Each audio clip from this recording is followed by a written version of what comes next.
Anyway, going live. In 5, 4, 3, 2, 1.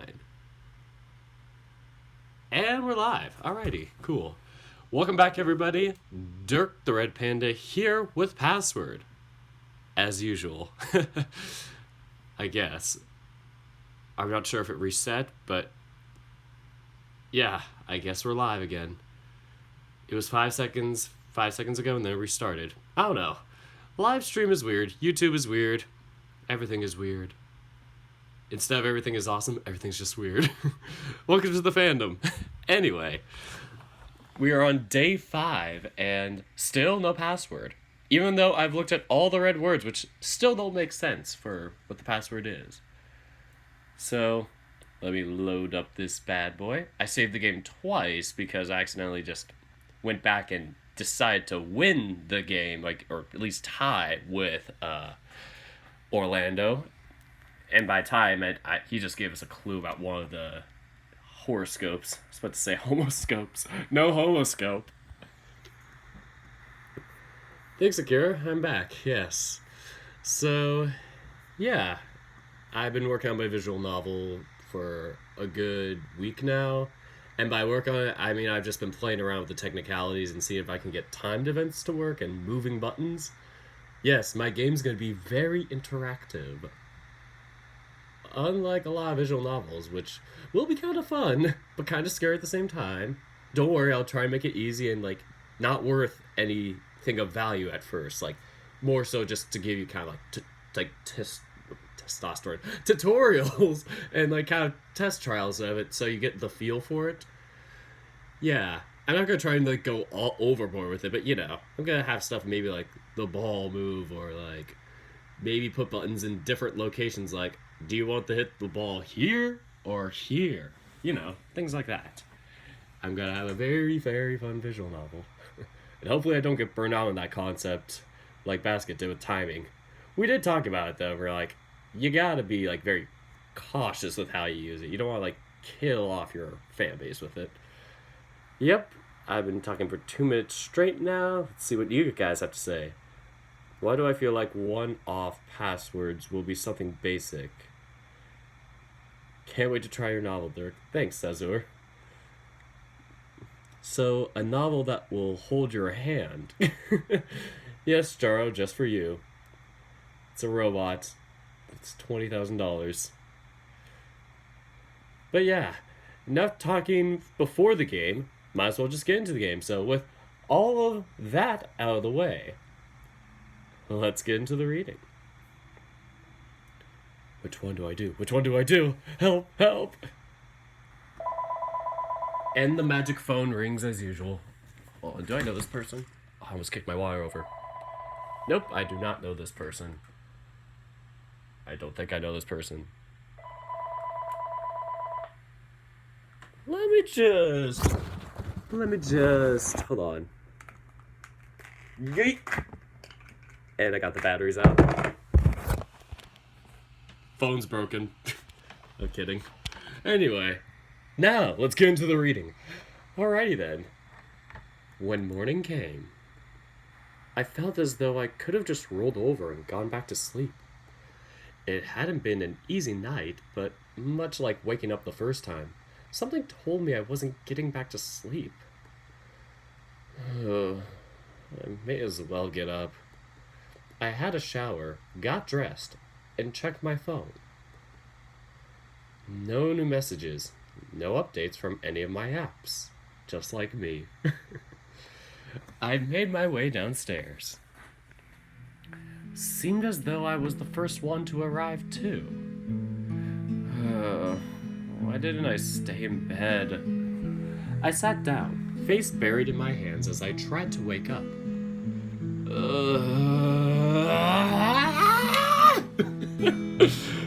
Alright, pause. Having a rough morning? You have no idea.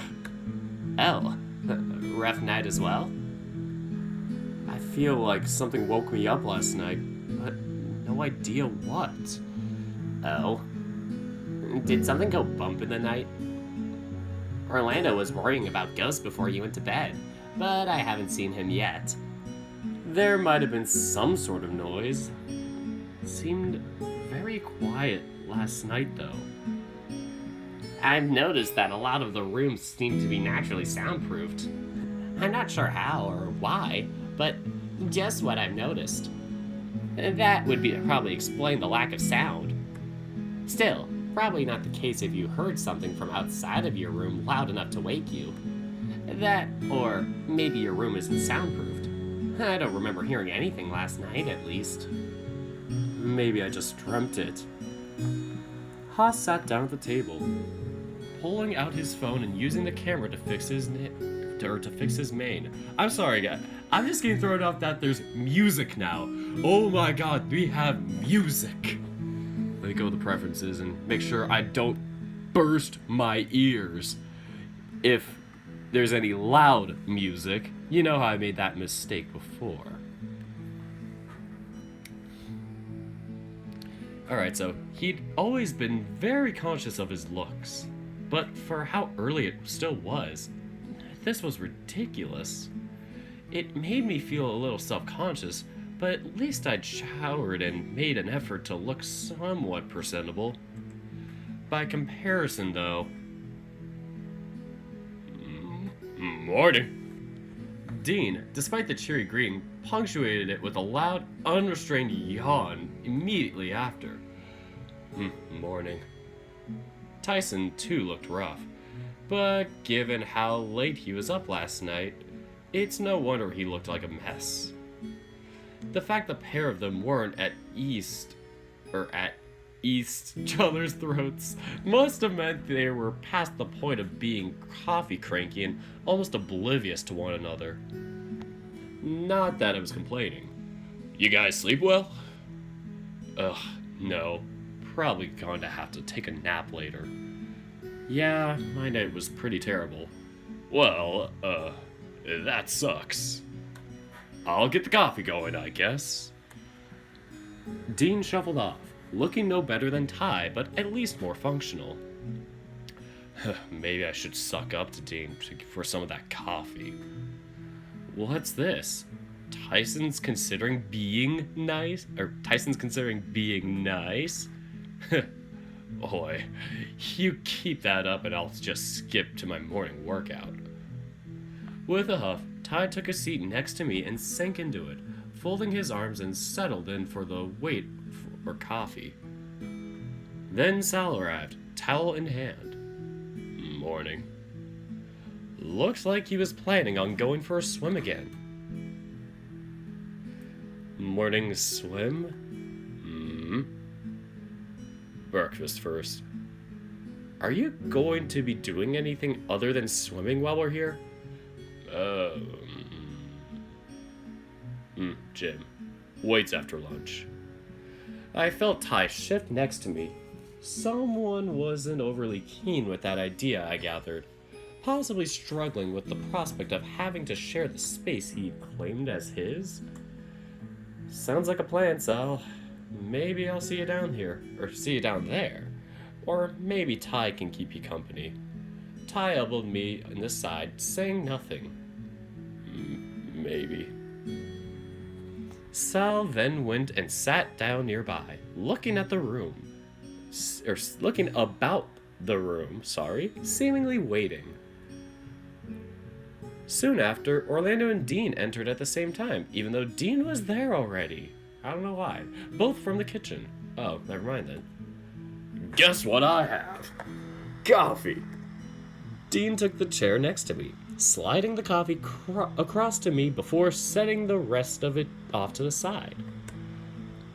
From the corner of my eye, I could see Tyson eyeing it off without wanting to directly ask Dean. Oh man, that hits the spot. I poured Ty a cup and took my first sip. Glorious, invigorating, liquid ambrosia. Ambrosia, I don't know how to pronounce that word, never seen it before. The morning, anyone hungry? Orlando didn't bother waiting for anyone to respond before laying food out on the table. Hold on, where's Roswell? Still asleep? Must be. What a lucky guy. I would have loved to sleep in. Did anyone see him come home last night? Dun dun. He dead. You don't think? He's not lost in the forest, is he? That's bad if he is. It's pretty thick. If he is there a way of knowing? Unlikely. Oh my god, sounds like she's scared for once. We can't go searching either. Well, we could, but we'd possibly end up just as lost depending on how far we got, or how far he got. What to do? Nothing we can really do until he shows up, I guess. What about Benson? Should we ask him? How long should we wait before we get the police involved? How about we have breakfast, search the mansion, and if we can't find him, we'll wait until nightfall before contacting the police? We're going to need our energy in the search anyway, and if he's in the forest now, who knows if he's already on his way back? He could have just gone for a morning walk. Well, that too. Who knows? Or we just don't know. Well, okay. Somebody asked, do you like Stranger Things? Because if you do, Stranger Things Season 3 comes out tomorrow. One summer can change everything. Oh, I don't watch Stranger Things, but I've heard about a lot of, like, trailers and stuff coming out for it. Anyway, now we're back to no music. We ate our breakfast with relative haste compared to any other morning and set off in search for Roswell. We all split up and checked the house. We searched for a good hour before meeting back in the foyer. Dun dun. No sign of Roswell from you guys? Nope. At least I couldn't find him anywhere. It's odd though, right? You'd think he'd be around somewhere. Yeah, well, yeah, right? Not many places he could be. Not wrong there. We all checked different places. Don't think he'd deliberately hide from us. I sent him a message. No reply. Well, he's got to be somewhere, right? My god. One of, like, the colleges I applied to that I didn't accept is like, you still have time to accept our invitation. And I'm just like looking at this thing going, it's a bit too late, man. I committed already. Yes, I did see the Adastra art. I haven't played the update because it's only for patrons. Like I said, I'm not, gonna go ahead of you guys, and I want to play it live. So yeah. So where should I go? He's got to be somewhere, right? Do you think he'd be at the vault? I am very curious. This is the time to save. Let's check. Let's try and check the vault. It's not likely, but what about the vault? That big door downstairs? It's possible. How could he get in, though?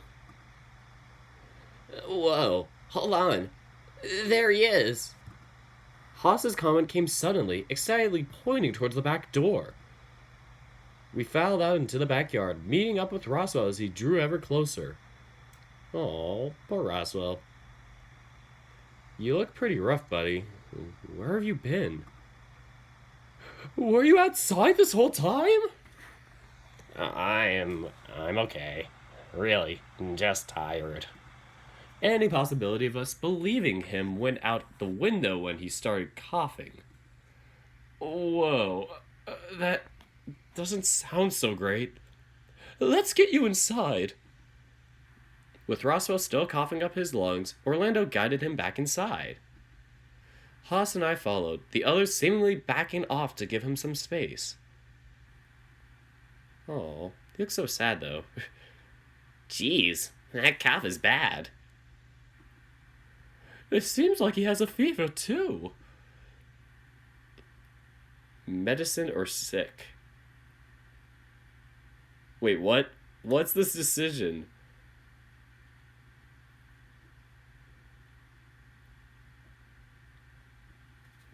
I don't know. It's like, are we supposed to give him medicine or just leave him sick? I do not understand this decision. Do we give him medicine?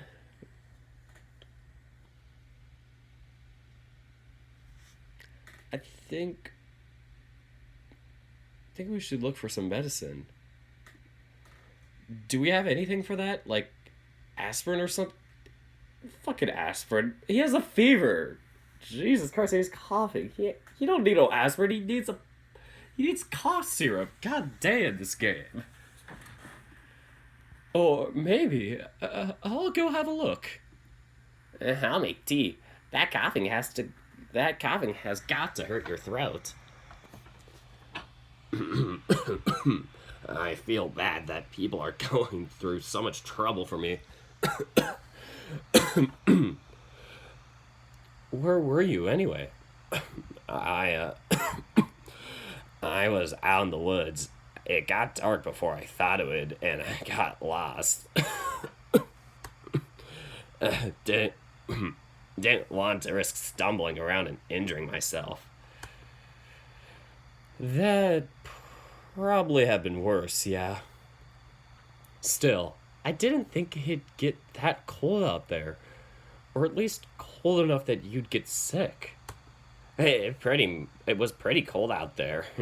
Not gonna lie. Orlando and Haas came back, bringing with them both tea and medicine for Roswell. It was clear Roswell needed more rest, though, a fresh change of clothes, and a shower at the very least.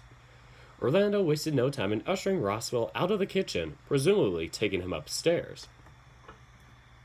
Well, I'm sure Roswell's in good hands now. I think I'm going to go take a brief cat nap.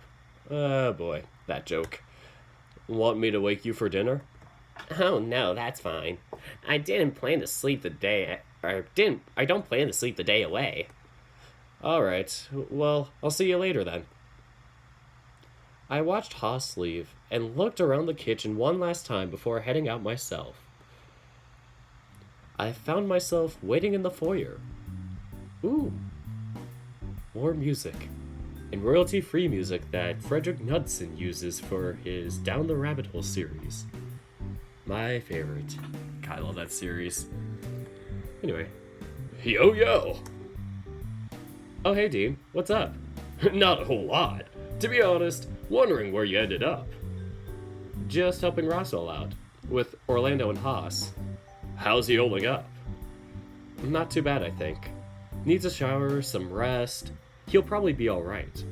Oh, good. He looked kinda rough when he came in, but if you think he'll be fine, well... Right, come with me. I've been wanting to show you how things are going in the greenhouse. Been working on some stuff, or...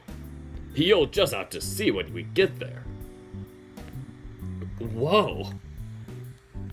Dean took me by the arm and dragged me through the backyard towards the greenhouse. Alright. Okay, but did you have to drag me all the way here? Maybe not, but it was sort of fun. We're here now. What did you want to show me?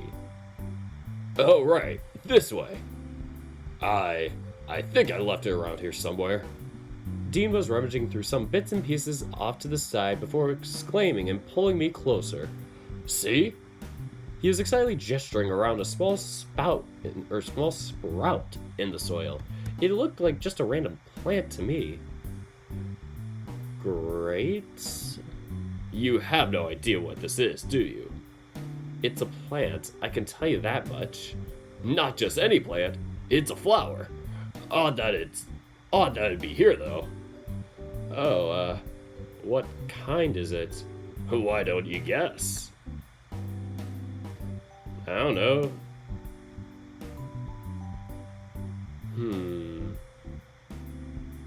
I know there's people named Rose and Lily in real life, but what if somebody named their kid Sunflower?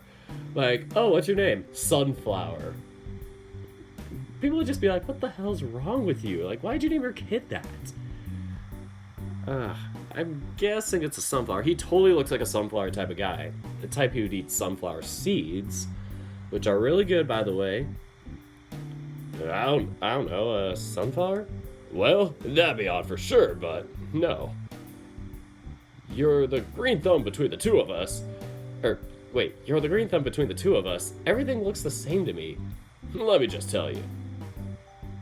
It's gonna be a rose. Oh, it's a daffodil sprout. That's not a lily. All of those would have been wrong anyway. Let me see if I put lily. Interesting guess. Any reason why? Just the first one to come to my mind, really. Let me just tell you. It's a daffodil sprout. As usual, we're always wrong. Never gonna be right. Oh, that's cool, I guess? You don't remember, do you? No, I think I remember. No! Badger's not here yet! Help! This is gonna be the flashback time! It was years ago. I don't even remember what time of year it was. Let me open my Discord and see if he's here. Because Badger was supposed to cameo in one of these episodes. There we go. Loading up Discord. But it was indeed years ago. I don't even remember what time of year it was. I do remember that it was early morning. Early enough that I hadn't had my morning coffee. And still early enough for my Discord to still be loading. Anyway, how have you guys been? Just waiting for Discord to load. No biggie. Oh, like magic, it appears.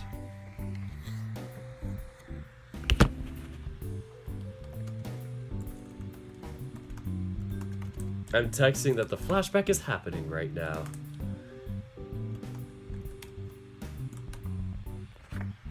Because I told him like half an hour ago, like, you want to join my stream? He's like, nah, I'm going to work out right now. I'm like, shoot. Or, no, he's like, man, I wish I could, though. Like, felt kind of bad. I was like, bad timing. Use the flare gun to call him. From halfway across the coast, sure, man. Oh, he's gonna be here. I know it. I know he's gonna be here. So, here we go. Coffee. There were a couple of people milling about the coffee. Or, cafe. Can't even read. It seemed as though most people sitting down were having coffee. Or some breakfast. Most people were getting their drinks to go, collecting them from the far end of the counter. There he is, the man, the myth, the legend, who also has this as his profile pic. Anyway, soon enough, I was at the front, the cashier chuckling to themselves as I approached. How am I gonna do a Badger impression? It's gotta be super horny. Let me see, no response yet. Guess I'll leave it to my own advisory. I take it that you don't want the usual, Dave. You look rougher than usual. Yeah, please. With a chuckle, we don't even know what gender Badger is. Badger, what's your gender? They rang me up and I shuffled over to where I was used to waiting for my coffee. I remember you looking so out of it, Dave. Hey, you're any better before coffee.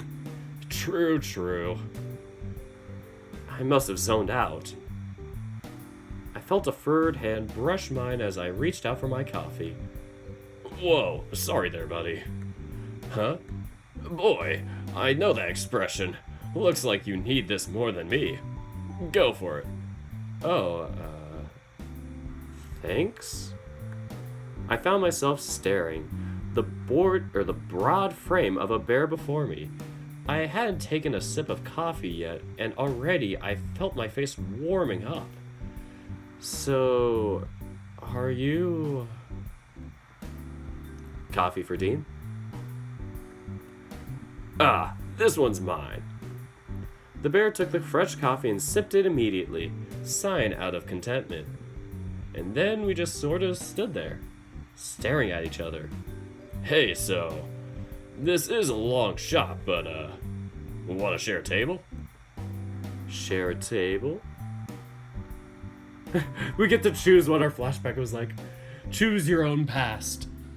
If only I could, then I would be the king of the world. And I would have been the champion of everything. I don't know. Where's I going with this? Oh yeah, I would have flashed back and not have been such a wuss during my whole college season this year. But then again, I sacrificed time to do this instead of being more dedicated to my team. So I feel like a dick now. Anyway, we're gonna share a table. What am I saying? Anyway, sure. Why not? Awesome. Follow me. I know just the place. I followed the bear to a table, but before I could sit down, he pulled a chair out and gestured for me to sit with a goofy grin. Accept the offer? Why, yes. Badger. I am non-binary. That'd be interesting. I've never asked Badger. Jaro, you and Badger would probably be a very interesting combo together. Oh my goodness. The more I think about it, the more I just realize just the amount of pure tension. The amount of just raw sexual tension between the two would just burst. Oh my god, it'd be too much to handle in this one stream. Anyway, once more I felt my face go red, but I sat down in the chair and the bear pushed me in before taking the chair opposite me. This is nice, right? It wasn't too busy. It was quiet without being completely silent, and despite how I dislike mornings, it was pleasantly sunny. The table he'd led us to by the window, or was by the window, I can't speak. The table he led us to was by the window. On the other side of the glass was a potter with daffodils in full bloom. Oh yeah, it's Dave, right? Huh? Says it on your cup. The name's Dean. Dean Orson. Like the Orson... I was about to call them the Orson twins. No, it's the Olsen twins. What am I saying? Oh god. See, you're gonna not have too much to work with. I'm so sorry. Anyway. Oh, nice to meet you, Dean. Pleasure's all mine. Ah, that was terrible. Pleasure's all mine. You look as much of a morning person as I do, though. Why are you up so early, anyway?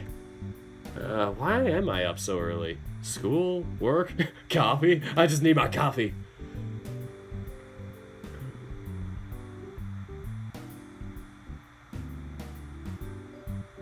This music is so nice and relaxing, though.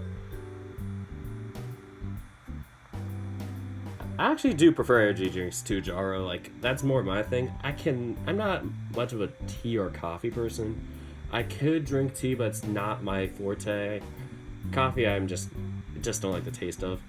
But yes, I'm more of an energy drink person. I'm a fruity drink person.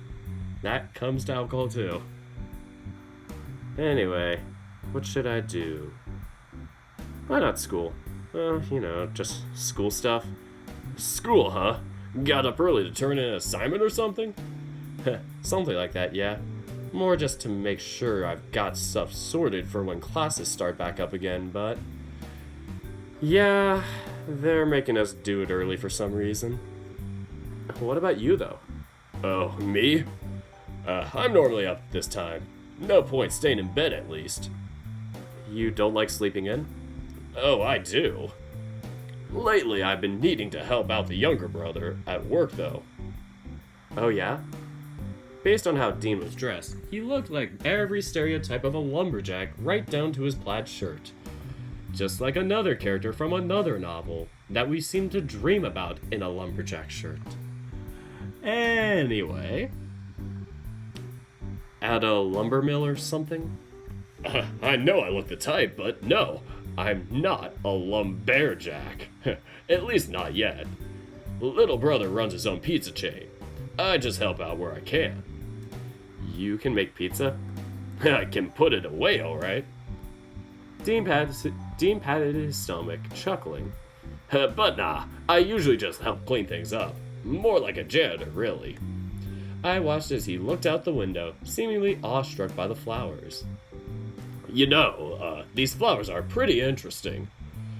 You know stuff about flowers? Hey, I know stuff about a lot of different things. But daffodils are just, interesting, right? For starters, did you know their sap is toxic to other flowers? Can't plant other things with them without everything but the daffodils dying. You could soak them to dilute the sap, but even that is iffy. But despite all that, they have naturally occurring stuff that gets used in medicine. The last I heard, it was helpful for brain cancer or something. Ooh, interesting. From daffodils? The next few minutes, Dean looked at the flowers before turning back to me. Hey, this is going to be real forward, but I figured there's no other way to really ask, but... Would you like to get coffee again sometime? You know, as a date. Whoa, no kidding about being forward. Sorry, but you're cute. I want to get to know you better. I have this gut feeling, you know. I guess. I mean, just presumptuous. I'm even into other dudes, let alone bears. That's fair. But I'm not hearing a no, though. He was right about one thing with me liking guys, though. I wasn't opposed to bears either. Date? Date? Question mark? Date. We are going to date him. Before I could get the words out of my mouth, Dean's phone ringing made him jump, the bear digging around in his pocket for it.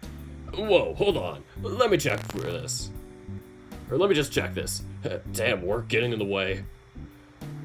Guess you gotta get going, huh? Yeah. Guess you'll just have to let me know about the date next time I see you. I watched as Dean grabbed his coffee, making his way to the front of the cafe before calling back. Nice meeting you, Dave. See you tomorrow. Funnily enough, I did see him the day after. Just not at the cafe. Well, if daffodils are toxic, you're going to have to remove it, right? Oh, right. You're right. Digging his hands into the dirt, Dean scooped out the seeding and placed it off to the side. I might replant this at a separate pot. At least until I know what it is, proper. Wait, you don't know what it is? Not in the slightest. After all, it hasn't flowered yet. Who knows what it could be? It could just be a tulip for all we know. Oh yeah, I guess that makes sense. Anyway, Dean wandered off deeper into the greenhouse with the seedling, calling over his shoulder. Come on, let's go find us a pot to put this in. I guess we missed the Discord opportunity. Yeah, Badger did not reply. Womp womp. For the next few hours, I helped Dean water the plants. He seemed quite content replanting some seedlings on his own, and I didn't really know what I was doing outside sticking them in dirt and walking away. That was a productive day. You did most of the work. I just sort of made stuff wet. Wait for it. Wait for the innuendo. Oh, you were making things wet, all right. Actually, on that note, I was going to go for a swim before dinner. Want to join me? Won't dinner be ready soon as it is? Maybe, but I really want to check out that hot tub. So, less a swim and more just lounging around in hot water, huh? Hey, you're welcome to join me if you want. Tell you what, after dinner, I'll totally join you in the hot tub.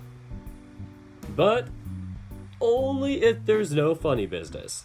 Just hanging out with clothes in the hot tub, right? Well, shoot. There goes my idea of going naked. No one's even going to be around. Those are my terms, buddy. Your call. Alright. After dinner, we'll hot tub. Don't expect me to forget, though.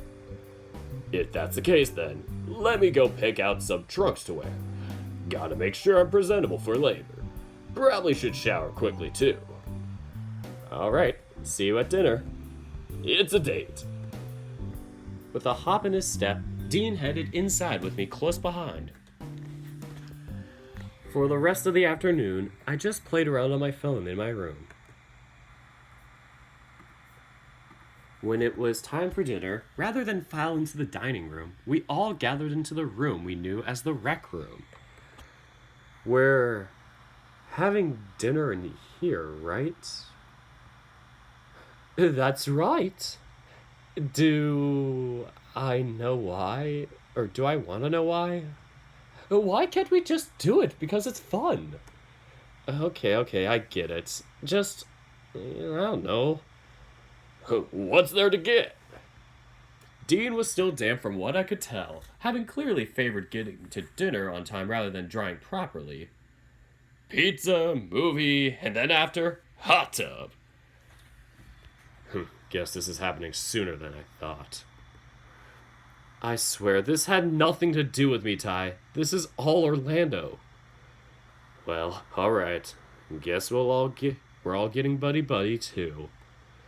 I looked around and it seemed as though he settled himself in a beanbag, with Dean milling around for one of his own.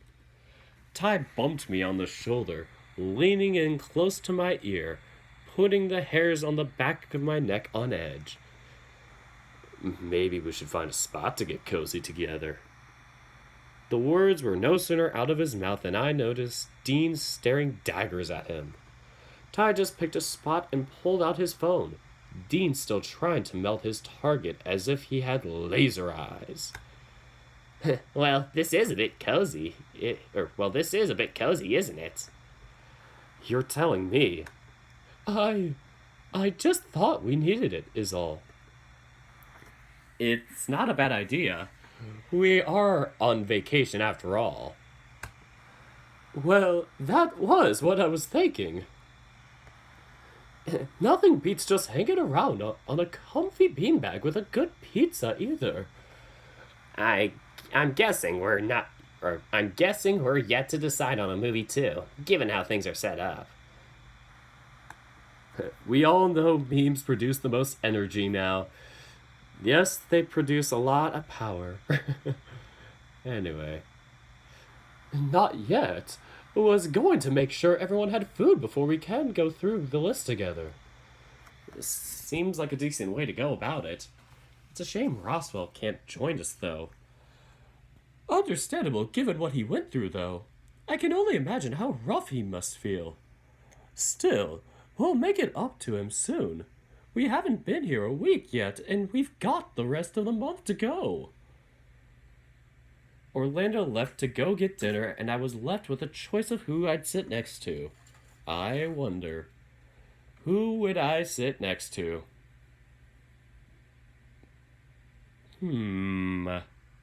Let's go with Dean. I wandered over close to Dean and pushed him down into the closest beanbag he was lingering near. Whoa! As Dean sat down in his assigned seat, he held his arms out as if he were expecting me to just sit down in his lap. I held his gaze longer than I should have. It was tempting, especially after today. We are horn dogs. Sit in his lap. Why not? He looked a mix between shocked and delighted when I moved closer still. As I sat down, he guided me into his lap as if he were handling one of his seedlings. Surprisingly, he was a lot more comfortable than I gave him credit for, and given how close I was, his hands weren't wandering either. Hey, I didn't think you would actually. His voice was held real low, affectionate, intimate. Well, you know. Yeah, I just wasn't expecting it. It's nice. Don't get me wrong. Just. Yeah, I was thinking you might not. Stops here, though. Oh, yeah, for sure. But, oh no. What did I do? Oh, nothing. But, unless you plan on feeding me pizza, I don't think this is going to work. I mean, if you want me to. Not this time, Dean, but sometime. I'd be down, I think. It probably wasn't my most elegant moment, but I rolled off his lap and into the beanbag next to him. So dinner and a movie, huh? Does this count as a date?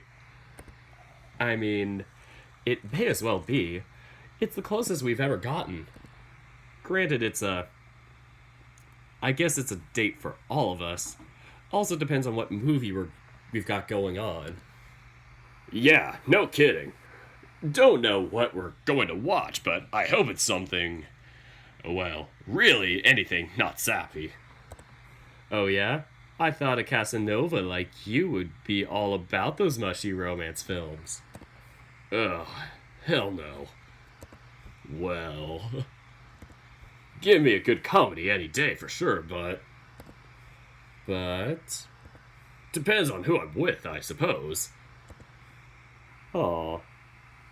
We talked among ourselves for a little while longer before Orlando showed back up, trying to balance too many plates at once. Hoss jumped up and helped him out, and the two of them made another trip down to get the rest of them. Jeez, Orlando didn't hold back when making pizza, did he? I may have made a little too much. But that just means leftovers. Who doesn't like leftover pizza? He had a point. Does also mean that he didn't have to be in the kitchen fixing us food all day, every day if he didn't want to. Orlando's a cooking maniac. He's gotta go all day, every day. Gotta get them cooking games, food games. True. Alright, all we need now is the movie, right? Why don't you pick? 'Cause you're the main character. Duh. You're trusting me to pick? Why not? I think you've got some ideas of what my people like. I'm just happy to sit down and hang out with my friends. Plus, Tyson? Well, yeah, but I'm willing to try. Still, I'm gonna just take some pizza and wait for the movie to start. Make it a good one. What movie should we watch? I'm gonna put this up to a vote for you guys because I'm thirsty and I need water.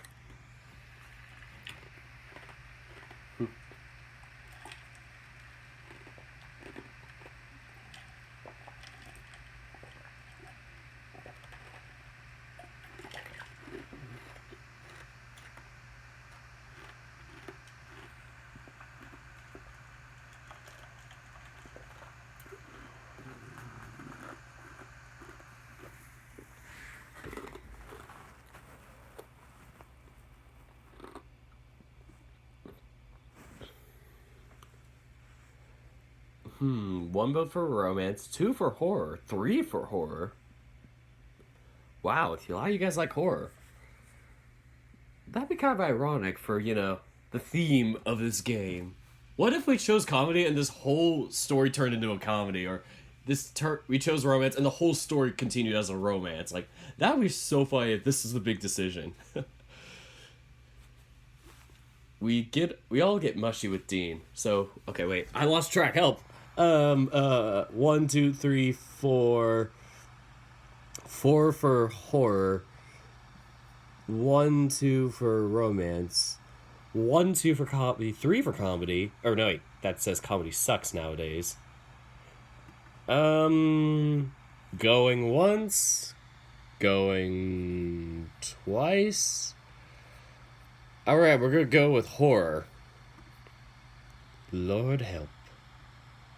The scariest film we've seen. The Sonic trailer. Tragic. I figured bonding over a scary movie wouldn't necessarily be a bad idea. Especially with pizza in the mix to take the edge off. It should have been fine, right? He must have heard Orlando shriek 5 times within the first half of the movie. He excused himself shortly after, almost in tears. He came back, though, but lingered in the corner of the room with the pizza cutter in hand, apparently just in case. By the end of it, Orlando was a mess. Tyson had an almost greedy look on his face the whole time. I didn't realize that he liked them that much. The others didn't seem all that bothered by it, but we all had our jolts where the movie just gave us a good scare, anyway. When everything was said and done, Orlando's happy. Well, that was movie night. I could see him still holding the entire pizza cutter in his hand, and he was trembling a little bit. I felt bad for the guy and wondered if he was going to go sleep all right tonight. Not bad, not bad. Dean was lingering close, occasionally bumping me from being too close. I'd be up for doing it again for sure. Group activities. This feels like a vacation now. Yeah, I'd be down for hanging out again. That wasn't so bad. You weren't that bad either. I was impressed. Maybe the things I was hearing about you were wrong. I decided not to point out that people didn't typically talk during movies, but they weren't fighting, so it was fine. So long as it's shit like this, I'm down. We lingered around for a bit before a few of us turned in for the night. And just froze. Not me, though. Time for more spooks. Oh, never mind, it's the hot tub. I forgot about the hot tub. Dave remembers, but I didn't remember. How sad am I? I had told Dean that I'd hot tub with him tonight. So long as we were clothed. So long as it was just enjoying the hot water. He must have hot-footed it right out of the rec room after dinner to beat me down there. He was already lingering by the side of the pool, waiting for me to arrive. Took you a while. Hey, I got here as soon as I could. I didn't think you'd be, this eager. How could I not? It's a hot tub, Dave. A hot tub. Hot tub. Yeah. Well, did you at least get it going while you were waiting, or...? Nah, figured we could pick the temperature together and all that. Don't really know how hot you like it and stuff. I'm pretty easy. Not like that. Well, alright. Time to strip down, I guess. Let's go. Dean hurried over to the hot tub and started undressing off to the side of it so his clothes were well clear of any water. I half expected him to strip down completely as a convenient mistake, but he was just wearing his swimming gear underneath. I had done the same, piling my clothes right on top of Dean's. He fiddled with the control panel and I slipped in. No sooner than I touched the water, Dean was sliding in too. There it is, CG number 1. He actually is thick in these images. Ah, how nice. Oh, yeah. This is the stuff. The water quickly warmed up, bubbling on the surface. Oh, yeah. This is cool. Right? I just sat back and let my mind wander, occasionally looking across to Dean, who was looking more relaxed than I'd ever seen him. You seem to enjoy that a fair bit. Thought about getting one for your place? Ha, I wish. Maybe when I'm a homeowner rather than renting, for sure. Oh yeah, I suppose that'd make it hard, huh? Oh, it makes things hard, alright. Dean. Sorry. What about you, though? Thought about where you're living now that everything's over? Not really. Everyone else seems to have some sort of plan, and I'm still trying to figure it out. Nothing wrong with that. At least I don't think so. Yeah? Mm-hmm. You have time. There was another stretch of silence, and I found myself getting drowsy from the hot water. Aw, how cute. Dean shirtless. Ugh. Now I just feel cold. Yeah, I know the feeling. We looked at each other briefly. I think I'm shrinking just standing out here. Or shrinking. Feelings mutual. Come on. Inside we go. Well, I guess this is good night, Dave. Yeah, I guess so. If you have trouble sleeping, you know where I'll be. Hell, if you want, feel free to come on in when you wake up. We'll see, Dean. We'll see. Alright, good night. I watched Dean wander upstairs with a notable spring in his step. He was wobbling slightly, but that could have just been the tiredness. As soon as I got in, I collapsed on my bed for all of a minute before forcing myself to shower. Now that I was clean, I jumped back in bed, checking my phone one last time before calling it a night. A message from Dean. Sleep tight, handsome. See you in the morning. Heart. I couldn't help but laugh just a little bit, but I left the message without a reply all the same. Sleep found me quick, but the sleep bite back. Or no, the sleep found me quick. The sleep life chose me. What am I doing? Good job, self. Good meme. Yes. I totally made a meme. Yay. I don't know. Sleep found me quick. Thoughts of Dean running through my mind as I drifted off. Oh, I thought it was going to be a wet dream scene, like extracurricular activities, day one. Just be like, I dreamed about Dean, back and forth. Thinking about Dean again. Oh god, never mind. Like that, and what is it? After class, just like those two games. How fun. I was in that state of consciousness that was somewhere between sleeping and being awake. God knows how early it was. Let me just save day 6. Okay, good. Anyway, I was in that state of consciousness. I can't speak. Words, what? I was in that state of consciousness that was somewhere between sleeping and being awake. God knows how early it was. I would have rolled over to check my phone, but I was that out of it still.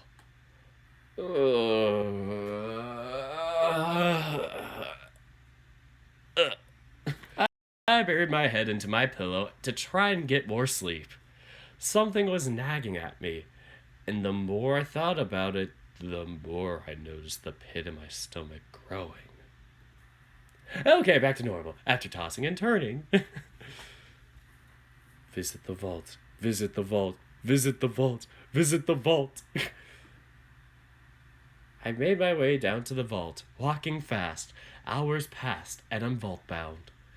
Combined with the gut feeling I had, something was drawing me towards the keypad next to the door. Input password.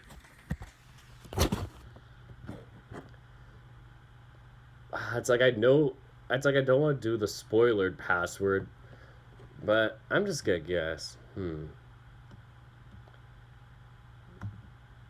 How do you spell daffodil? That is not how you spell daffodil. Is this how you spell daffodil? How do you spell daffodil, everyone? Nobody give me the actual password.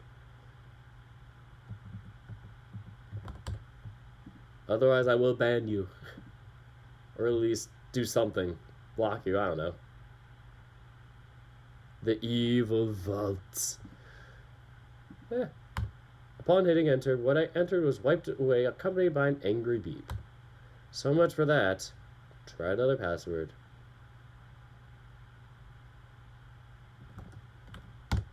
Upon hitting enter, what I entered was wiped away, accompanied by an angry beep. So much for that. Oh, that's how you spell daffodil. Daffodil. Upon hitting enter, what I enter was wiped away, accompanied by an angry beep. So much for that. Screw it, I'm done. It was too early for this, so I decided to head back to my room and prepare for breakfast. Dun dun. By the time we'd all assembled into the dining room, Orlando went into the kitchen only to bring us out breakfast. You know, you really don't have to cater for us. Oh, I know, but it's fun. I promise this won't last the whole month. Although I do wonder if people are going to be upset if they have to settle for cereal and toast. Orlando slunk back into the kitchen, presumably to grab more things for breakfast. Warning, make a save now. Should I save now? Like, now? Like, now? Like, is it too late? Did I screw everything up by going to the vault? I saved, so... Anyway, so, anyone doing anything interesting today? Thinking about trying the gym downstairs, you know? Something different. Did you need someone to spot you? Wasn't expecting you to offer something like that. You can get crushed and hurt yourself for all I care, then. Okay, sorry. I'll be glad for the assist. I just wasn't expecting it. I'll probably go for a swim and then maybe head into the forest. Oh, I think I'll go first. Or I think I want to go for a swim. It'd be nice to check out the hot tub, too. I think I'll go spend the... What? Testing. Wait, save at vault? What if I saved after the vault? Should I go back?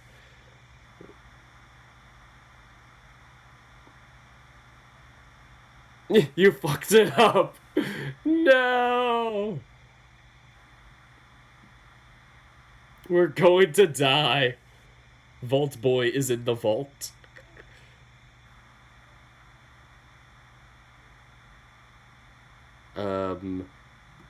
So anyway, I think I'm going to spend today in the kitchen. Do you plan on remembering all the clues, Dirk? I don't know if that will work. I just remember Aquarius and wind. Imagine doing things right. I'm so saddened by this. Okay, fine, I'll go back and save. I'll save here. And I'm gonna roll over, and then before tossing and turning, I'm just gonna stay in bed this time. I eventually got comfortable enough to get more sleep in before my alarm went off. Not that it was much sleep, but it was enough. Coupled with a shower, I was conscious enough to head down to breakfast. Okay, the others were already on the way down to the dining room by the time I reached the foyer. I took a seat next to Dean and reached for the coffee. By the time we'd all assembled into the dining room, Orlando went into the kitchen only to bring us out breakfast. You know you don't have to cater for us. Oh, I know, but it's fun. I promise this won't last the whole month. Although I do wonder if people are going to be upset if they have to settle for cereal and toast. Orlando slunk back into the kitchen, presumably to grab more things for breakfast. So, anyone doing anything interesting today? Thinking about trying the gym downstairs, you know? Something different. Wait, you did need to save, Dirk. You wasted time. No, I wasted even more time. The worst of both worlds. So do you need someone to spot you? Wasn't expecting you to offer. We already read this part. Okay, I'll be glad for the assist.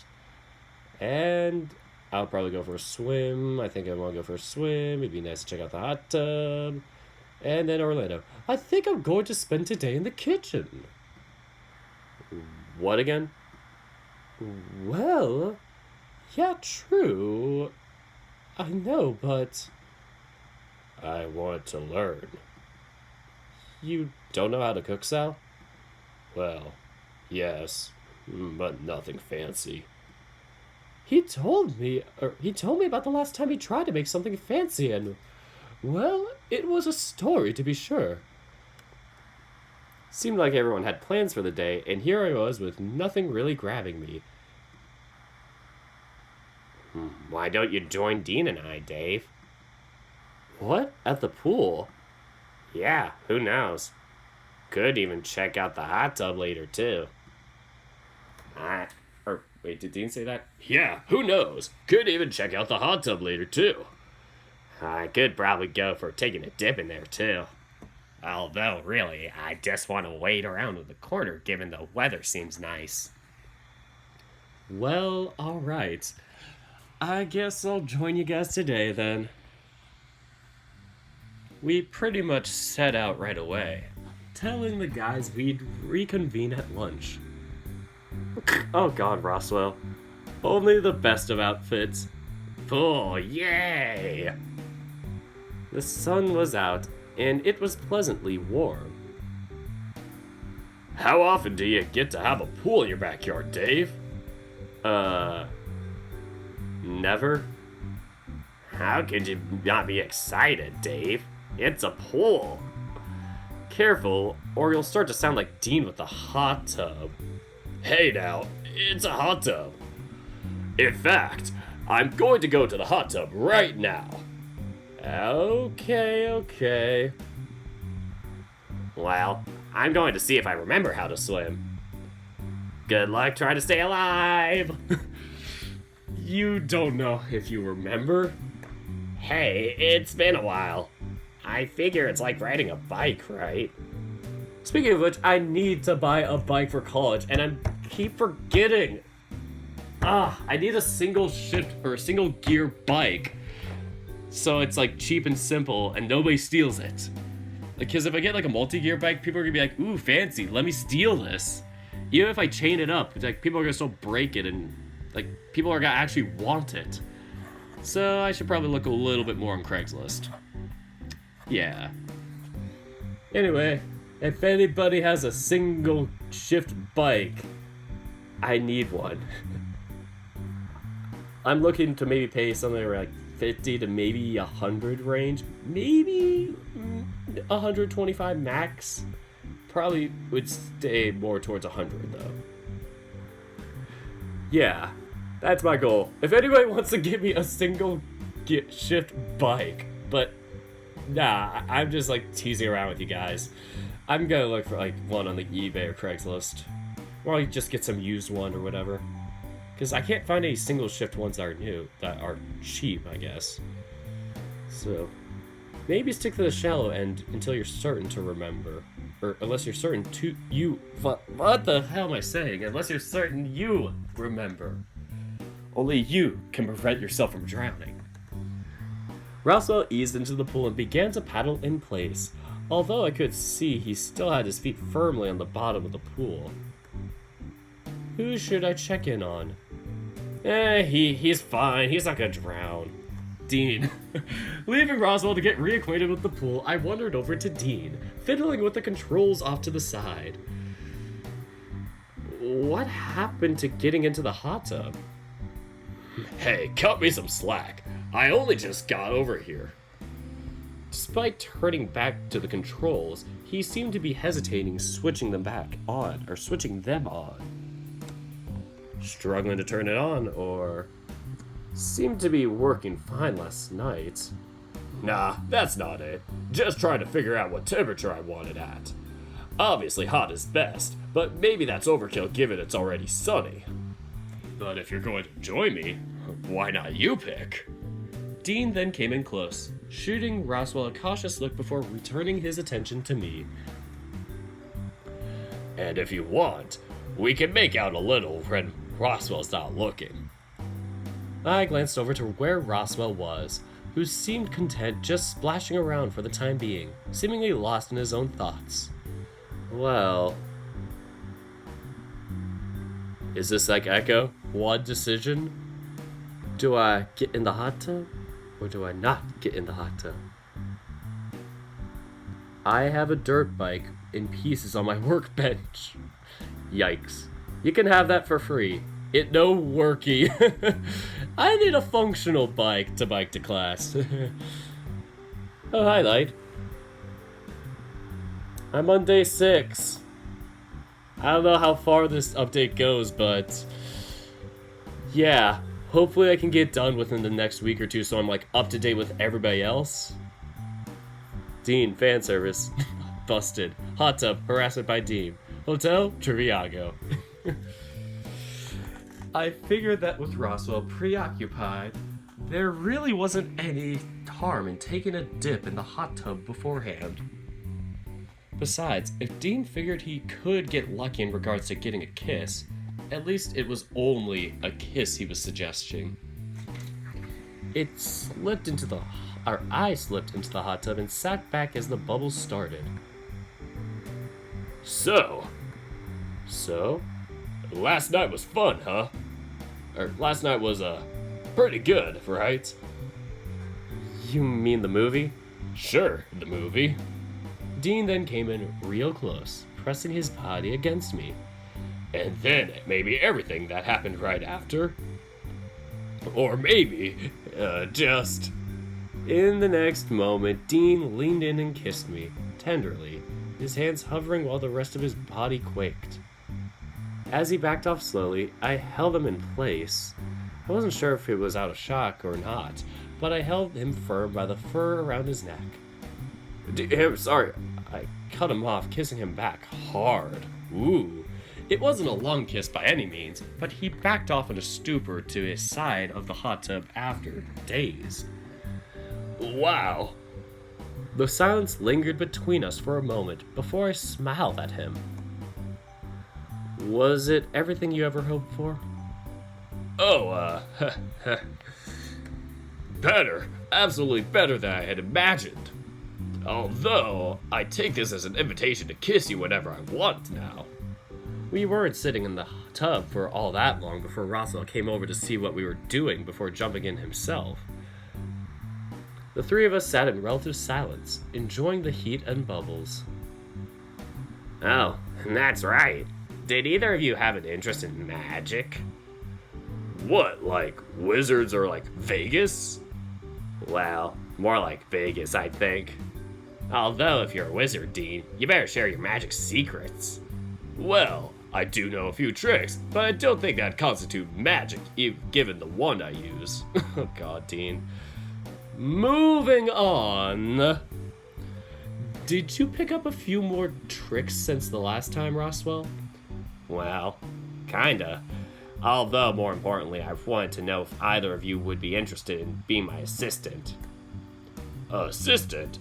I don't think I'm svelte enough to pull off those skippy costumes. That's all on Dave. Svelte. I've never heard that word before. Svelte. Time to Google things.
Testing, testing. Am I still live? Am I still live?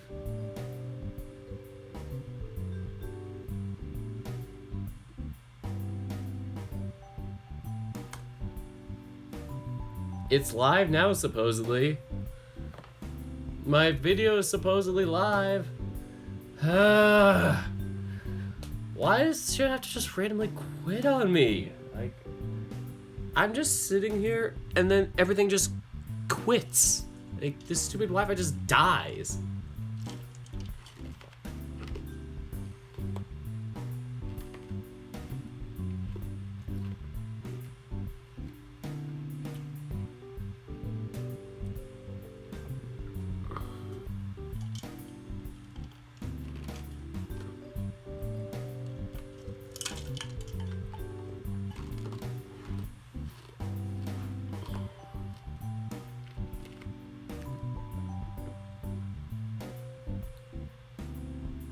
This is not good. Okay. So this is weird. You guys can hear me, but I can't see like the live stream. I can't like tune into it right now because my computer is absolutely killing itself.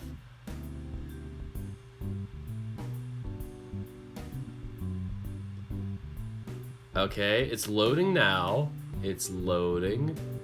Still loading. My live stream is all messed up. Should I continue reading, guys, if you can still see me?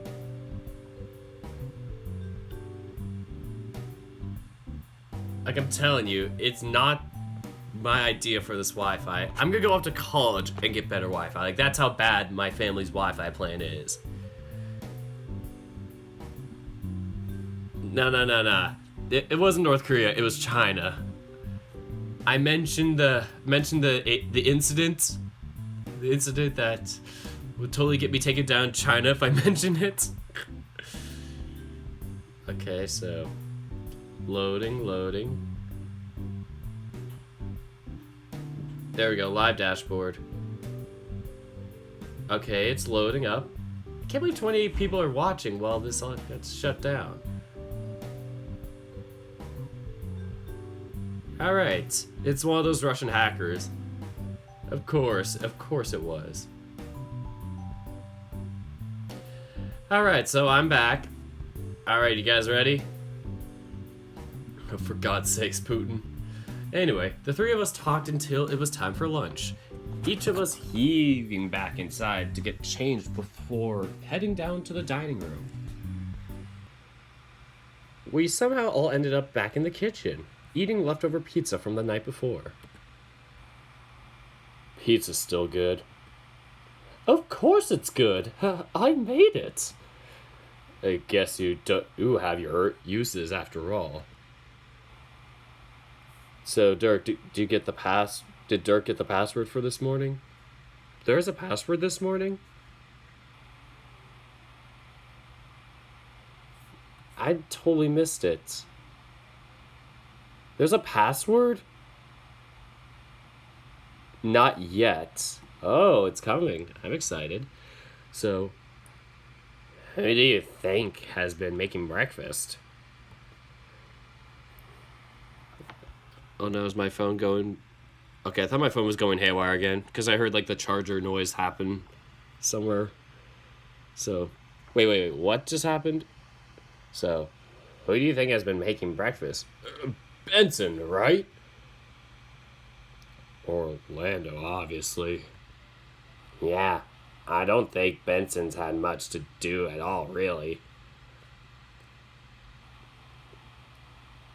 So, can he actually cook or not? You'd have to think so, right? Means Orlando could take a break. Hey, I'm here, you know. And I like cooking. Yeah, we know. Just don't want you to overdo it.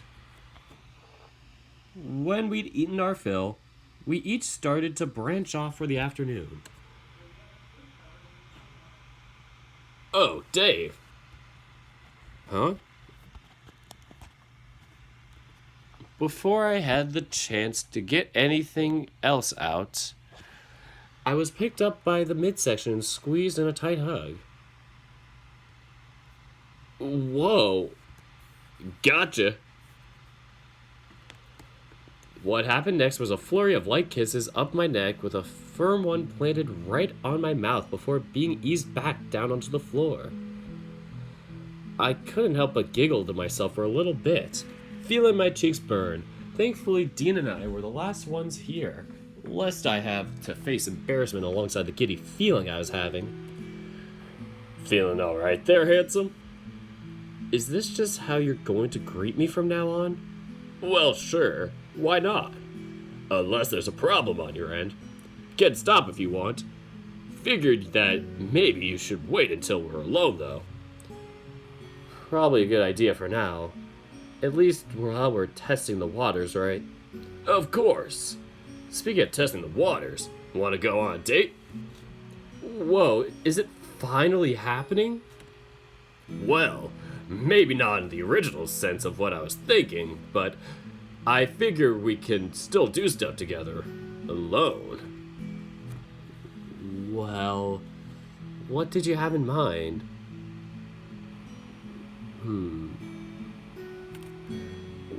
Was talking to Orlando over lunch and pitched the idea that we could have stew, maybe. See if we could find any mushrooms out in the woods to add to it. Mushrooms? Really? Hey, I'm not much of a hunter, so looking for some sort of game to use is out. Besides, the main appeal is that we'll be out there by ourselves. You know, all alone.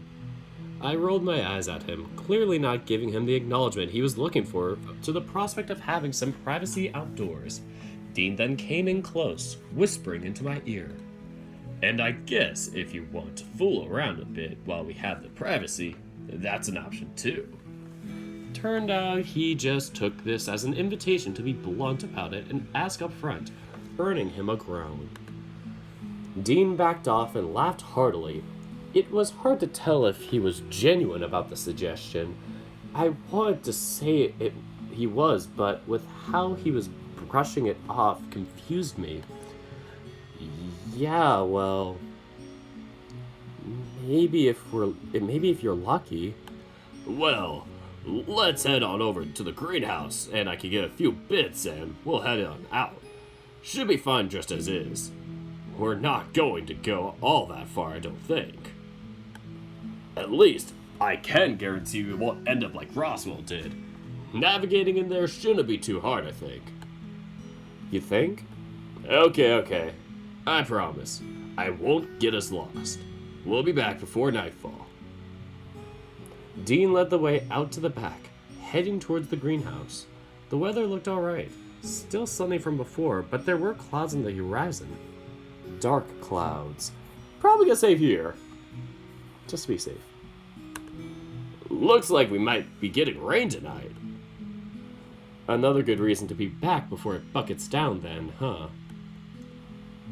Alright, hang tight. I'll get us a bucket or something to put stuff in. Maybe a spade, you know. Stuff that might help. Anything I can do to help? No, you're good. Just stand there and look handsome for me.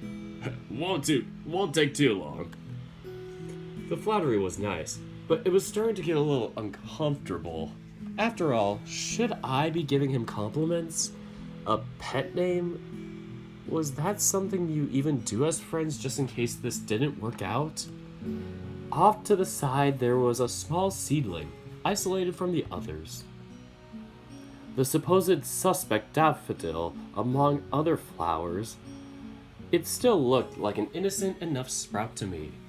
Not that I know if it was supposed to look different than something presumably harmless. Almost ready? Yep, ready when you are. We headed around behind the greenhouse, with Dean leading the way, not once breaking stride. I kept close, eyes darting upwards as the canopy above covered everything in shade. We walked for a little bit before Dean stopped suddenly, looking back to make sure I was still there.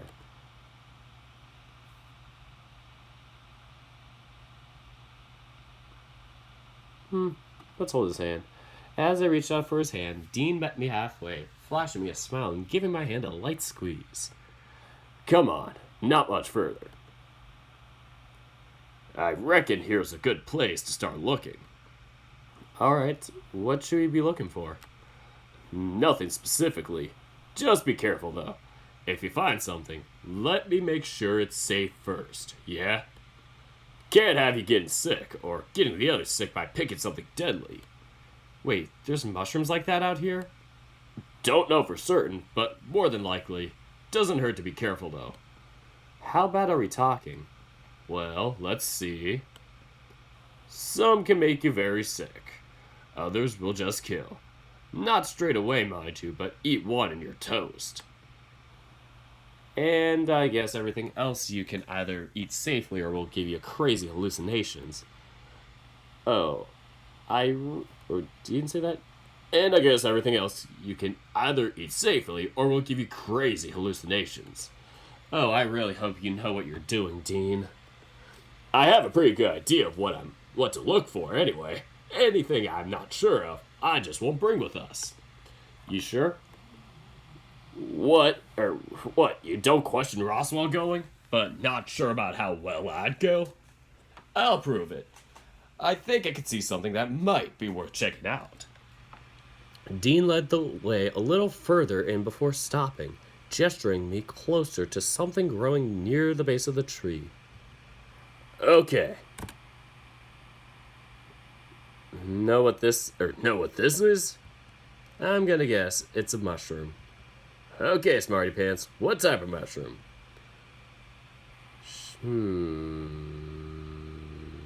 I don't know. Shiitake? Wrong part of the world for that, buddy. Chanterelle? Well, I'll be honest. Didn't think you'd get it, but yeah. That's a chanterelle. Okay, so it's a fancy mushroom. Neat. Dean wandered over to another tree nearby, checked something before gesturing me over. Chanterelle again? No, but that's okay. This is what I want to show you anyway. But it looks the same as the other one, doesn't it? Mostly. There's a couple of ways to tell. At least during the day. What? You mean you telling me these glow at night? Well, yeah, actually. These ones will.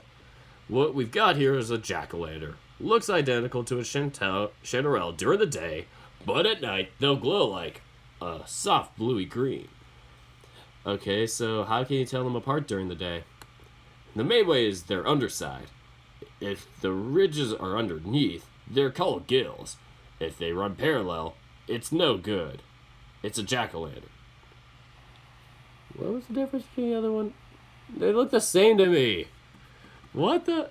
It's like they're the same. They're the same thing. Alrighty. So... And if they're all over the place, it's a chanterelle? Not quite, but sure. That works. Huh, alright.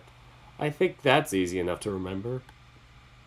If you want to pick some of them from me, I can check them before we add them to the rest.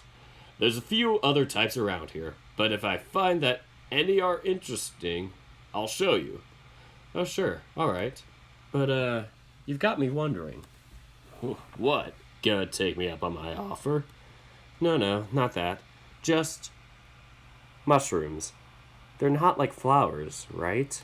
Not really, no. Why? Then... how do you know to tell these apart? Seems kind of like an odd thing to know offhand, all things considered. Dean's eyes darted to the ground briefly, and he rested his hands on his hips, seemingly thinking his reply over. Well, truth is, I made the mistake once. We were visiting Gramps up in the mountains, and I just assumed I could eat whatever. Looked like the ones that we had for dinner before, so didn't think anything of it. Wait, so... which did you eat, the good or the bad? Given the panic, I'm guessing it was a jack-o'-lantern. I just remember getting real sick and needing to drink a lot of water, this funky black stuff. Plus, getting lectured by Mom about putting stuff in my mouth. There was a tense silence while I processed it. At least he was around someone who knew how to best deal with that sort of situation. Not that the lecture did much, mind you. Not that I keep Mom up to date on all the things I put in my mouth these days. Oh god, he did it. All it took was that smile and wriggle off of his eyebrows to make me laugh, followed up by a quick pat on the head before he turned and looked around. Dean wandered off to another spot and started looking around, almost disappearing behind the trees, leaving me to the mushrooms in the area. I turned to the mushrooms around and started to look them over, taking heed of Dean's instructions. Every second one I found seemed to be bad, and I moved on to the next, adding to the quickly increasing pile in my arms. It was nice out here, just closing my eyes and listening to everything was going on in the forest. The rustle in the leaves, the sound of Dean moving around nearby humming to himself as he did whatever it was he was doing. Even from where we stood, there was a darkness that veiled everything beyond more trees, to the point where I didn't know which direction the mansion was in. But then something caught my eye. A ways in, a blur of white disappearing behind the tree. I didn't quite catch what it was, but it seemed as though Dean didn't catch it from how he was still on his knees in the soil. I wandered off, mushrooms in my hands, towards whatever it was I saw. Hello? There was a slight echo as my voice bounced off the trees, but other than that, there was silence. A chill went down my spine, and I found myself filling the silence with nervous laughter. Sorry, I'm tired. As much as I went self-conscious about my own laugh, as any hyena should, it was better that the void I was in. Anyone there? Still more silence, causing me to laugh just that little bit more. I began to shake, trying to look around to spot Dean and make my way back, but... oh no, how far did I even go? Stay put, look for Dean.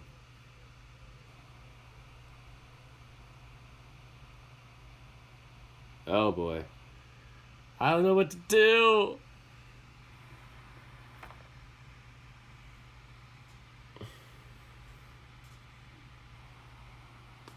Oh boy. This may be the end of it for us.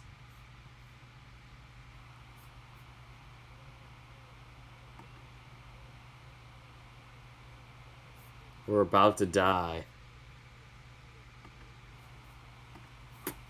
Good place to save then.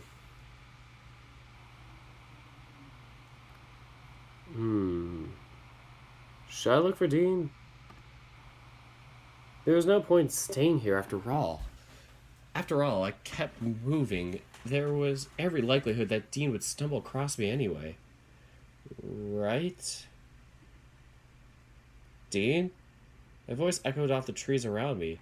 This time I heard the rustling of bushes somewhere in the distance, my voice having disturbed something or someone nearby.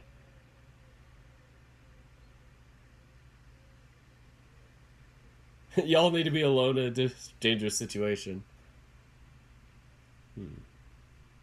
Dean, is that you?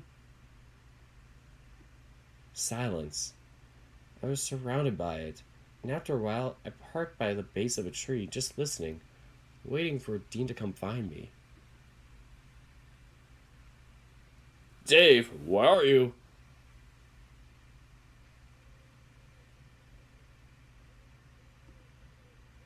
Must have fallen asleep, but I could have sworn I heard Dean's voice waking me up.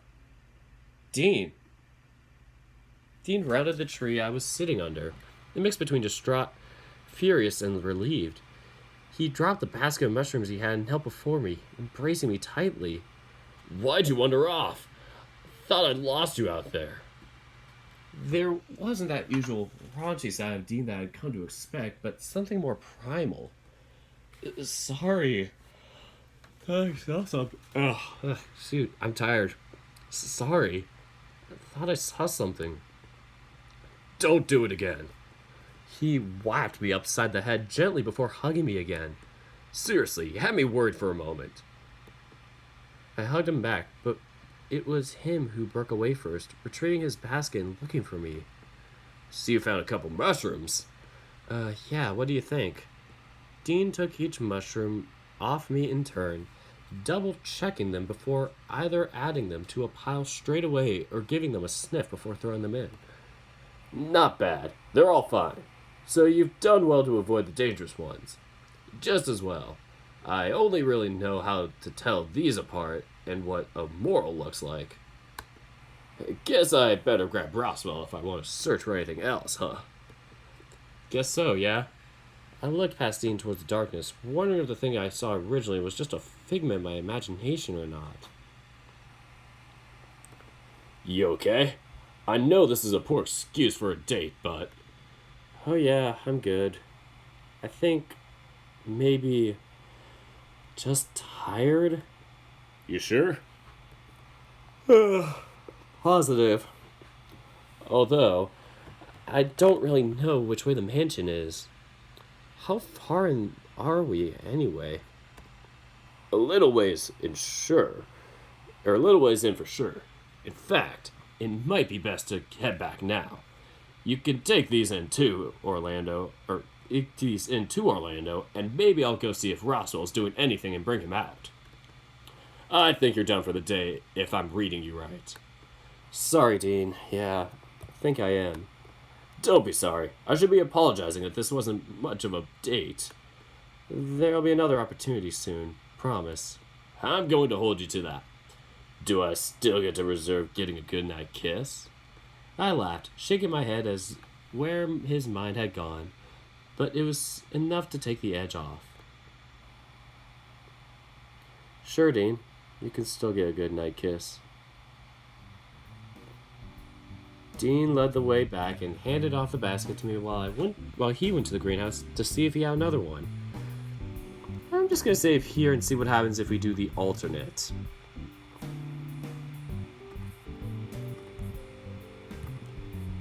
Let's see what happens if we just stay put. I took another look around before realizing that there was no point of going anywhere. After all, there was no telling which way I'd even come from. I started wandering in small circles, peeking around the trees to catch a glimpse of him to know which way I should be headed. Dean? I called out, hoping for a reply, but none came. I'm going to be stuck out here like Roswell was, huh? Silence. I was surrounded by it, and after a while, I parked by the base of the tree, just listening, waiting for Dean to come find me. Okay, same thing. Didn't make a difference. Alright, back to normal.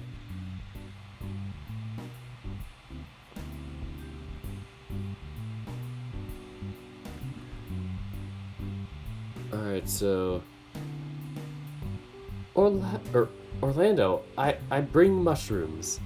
Oh, mushrooms? Yeah, Dean and I went to the forest and he showed me how to pick, these. Oh, chanterelles, right? They're pretty telling from their color, no? Apparently, they look like a dangerous one, too. Jack-o'-lanterns? I looked over to Orlando, whose eyes darted up from the basket I was holding over to Roswell, not wanting to get any closer. These are all good ones, right? Did you want me to check? Dean checked them and said they were all fine, but it couldn't hurt though. Oh, and he said he was probably going back there and wanted your expertise, Roswell. Me? Well, alright, but I don't want to spend another night out there. I wouldn't worry about that. Dean found me and led me back out no problem. Although I did sort of wander off. That was reckless. But I guess you're safe, so that's all that matters? Right. Well, let's have a look at those mushrooms and I'll go find Dean. In a flash, Roswell scrutinized everything that had been picked, going through and checking the undersides, much like how Dean had told me to check. He even picked one out and peeled it, supposedly looking for something. Well, are they safe? Look good to me. I'd be willing to eat these. What a relief. Alright, I'll get to work figuring out what to do with them, then. Shame you can't eat them raw, but they're a little rough if you react badly to them. Well, I'll leave you to it. Dean's probably outside, right? Greenhouse still, probably. If you head over there, you'll probably run into him. Alright, I'll see you guys later. We waved Roswell off before I caught Orlando looking at me funny. So? I'm not sure I like that look. Or tone. You like him? Orlando nudged me before taking the mushrooms over to the sink, pulling out a colander to start washing the mushrooms. Who? Roswell? No, not Roswell, Dave. Dean. Oh, I felt my cheeks starting to heat up, and once more the nervous chuckling came out as I tried to think of a way to deflect Orlando's question. Unfortunately, he knew my tells all too well. I knew it! That's adorable! Well, hey now, it's not like that. Sure it isn't. You and him have been trying to get together for a while now. I was worried that ship was never going to come true. You've been shipping me and Dean? For how long? Oh, I ship you with a few people, really. You deserve someone nice, and it's just nice to see you having feelings towards someone else in such a pure way. Ugh, Orlando, please. You're going to make my ears burn with stuff like that. If it makes you feel any better, I think Sal likes me back. Oh? Yeah, this morning went over great. Lots of casual touching, talked a bit about feelings, even came up behind me once and got real close, if you know what I'm saying. I don't think I do, and I don't think I want to know. Oh yeah, so, I hate to be forward, but you've never done anything with another guy before, right? Whoa, that's a bit forward, Orlando. Dean rubbing off on you, or... Hardly. Just wanted to make sure that your first time is, I guess, both memorable and enjoyable? I get the impression that with how big a game Dean talks, that he might be a bit more than you can handle. Only a hunch, though. It was a thoughtful gesture, but I was still reeling from how out of left field this was seeming. Oh my god, I'm so tired, sorry. What did you have in mind? Oh, nothing major. Just if you need lube and stuff, just let me know and I'll make sure you have it before you get busy. Well, don't expect me to come asking anytime soon. I think I'm a ways off from that still. I don't think he even knows that he'd be my first if we got here. Oh dear,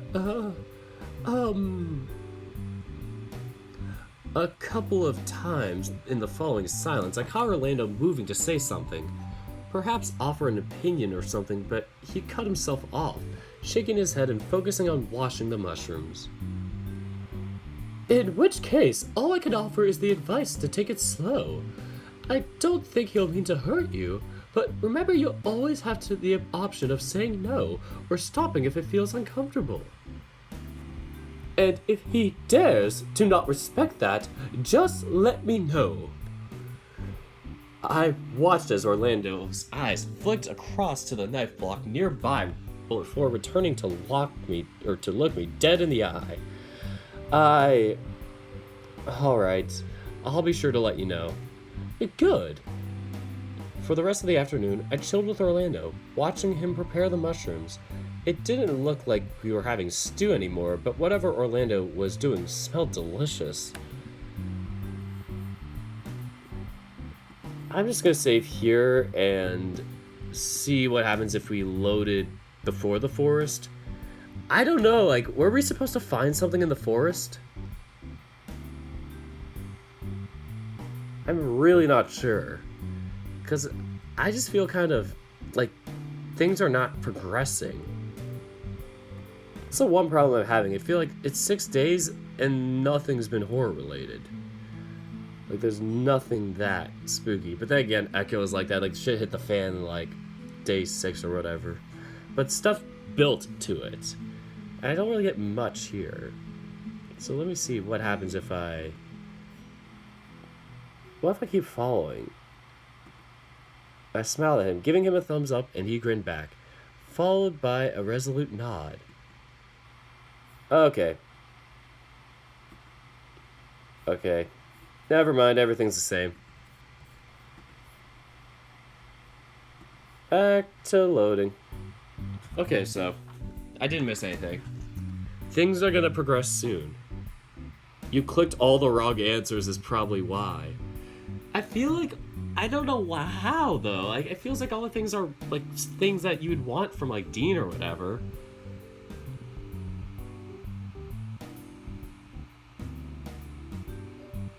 It will happen. None of these choices matter. Okay, not too worried then. So, no stew, right? I helped Orlando set the table. Supposedly Benson had been scarce enough to not do that for us. Not that we really needed his help. Nope, there's leftover pizza still if people still want that. But there's a few nice cuts of meat that, given the mushrooms, seemed to be a good choice. I think Dean was looking forward to stew, although I'm not really sure. Well, he's just going to have to deal. That said, you guys got heaps of mushrooms, so maybe we could do stew tomorrow night. Did I hear someone say... Or did I hear... words. Testing, testing. 1, 2, 1, 2. Did I hear someone say stew? We're back with mushrooms. Whoa, how many did you guys even get? Yeah, we sort of went overboard. Sorry. What they'd brought in was another whole basket of white mushrooms. And from how big the basket was, there were a lot. Oh, what are these? Patty straws. At least that's what Roswell reckons. Have to be careful though. They look almost the same as death caps if you aren't careful. I'm guessing they're pretty bad. That doesn't begin to describe it. Eating one puts you on maybe a very painful 6-hour clock. They're pretty bad, Dave. Can't even cook them to make them edible. The poison will transfer across to whatever they're in. I looked again at the basket Dean was carrying, suddenly wondering just how sure Roswell was at making sure they hadn't picked up even one death cap by mistake. I wouldn't worry, Dave. Death caps smell pretty distinct, almost like cleaning chemicals, so you'd be hard-pressed to miss one. I caught a glimpse of Dean flashing me a confident smile before I nodded to Roswell. All right, if you say so. Despite all the mushrooms that Dean and Roswell had picked, all of them seemed to be staying in the kitchen. As the chanterelles that Orlando had prepared had ended up in a platter between us all, with not another in sight. I had Dean on one side and Tyson on the other, but the wolf seemed content to dig into his steak without paying anyone else any mind. Dean, on the other hand... Have you had one of the mushrooms yet? Not yet, why? In one sweeping motion, Dean plucked one from the platter and held it towards my mouth. Come on, you'll like it. Promise. The fact he was using his bare hands to feed me felt a little odd. But I must have been caught up in the moment as I found myself opening my mouth, looking down at the mushroom between Dean's digits. Not too hot, so it won't burn. I promise you that much. Not like it's going to kill you. Didn't even make it to my lips before Orlando batted his hand away, giving him a deadpan stare. Really? Hand feeding? Hey, I'm allowed, right, Dave? Before I could reply, Orlando huffed. He's capable of feeding himself, you know. Have some table manners and at least use a fork next time. As Dean was looking for his fork, I went and grabbed a mushroom for myself, skewering it with my own fork and shoving it into my mouth. What greeted me was not a taste I was expecting. It was buttery, rich, and almost fruity, somewhere like an apricot but meaty all the same. If there was some sort of apricot crossed with steak mix, this would be it. That's not what I was expecting. Good, huh? It's different. I'll give it that. Dean shrugged and chowed down on the mushroom still in his hand, still missing his fork. Beyond that, there wasn't all that much to talk about, with Haas being the one really leading the conversation insofar as checking in on everyone. Well, that's another day down. Sorry I sort of bailed on you after that first little bit. Nah, it's fine. After all, I think being out in the woods was doing something to me. Or at the very least, I probably couldn't have done a whole day out there. Well, we'll work up to it maybe. See if we can find the river and do some fishing. I reckon it'd be a long walk. Probably. But you never know. Could be closer than we think. Dean then came in close, to the point I could still smell the gravy from dinner in his breath. I know this is a long shot, but... Feeling up to sharing a bed tonight? What do you mean, like? I mean, only if you want to. Just sharing a bed unless you say otherwise. Share a bed? Why not? Sharing a bed? Sounds nice. Or did Dean say that? No, I said that. I mean, I'll want a shower before jumping into bed first. Want to share one together? Want to share one together? Is what I normally ask, but I need a good clean too. But I'll handle it solo rather than trying to focus on when I've got your handsome body in front of me. Tell you what though, I have something I need to take care of in the greenhouse before in bed. So if you go have a shower, I'll check in on you and when I'm done, and see where we stand. Whatever you decide works for me. Or whatever you decide works for me. Alright, sure. Guess I'll see you in a bit. Dean headed off towards the back door, waving back before disappearing outside. As for me, I headed upstairs. As I got myself clean, I thought about what Dean had proposed. It wasn't that bad of an idea, right? After all, it wouldn't be any different to sharing a bed with Roswell during a sleepover. At least that's what I kept telling myself, a combination of the heat and the suds shifting my thoughts towards what it'd be like to have Dean in the shower with me. I caught my hands wondering, eyes closed tightly, just imagining what he'd do, what he'd say. But I realized that if I wanted to find out so badly, he'd be coming by anyway. Once changed into some fresh underwear, I began my wait. At some point, I wondered what was keeping him. It had been near an hour with no sign of him.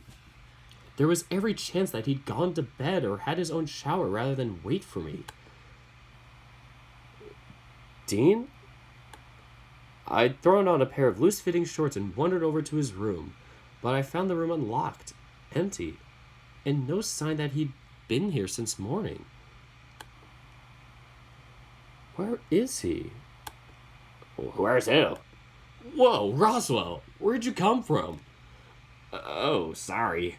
Did I startle you? It's, fine, I guess, but... Hey, have you seen Dean? Dean? Not since dinner, I think. Left with you, right? That's when I last saw him, too.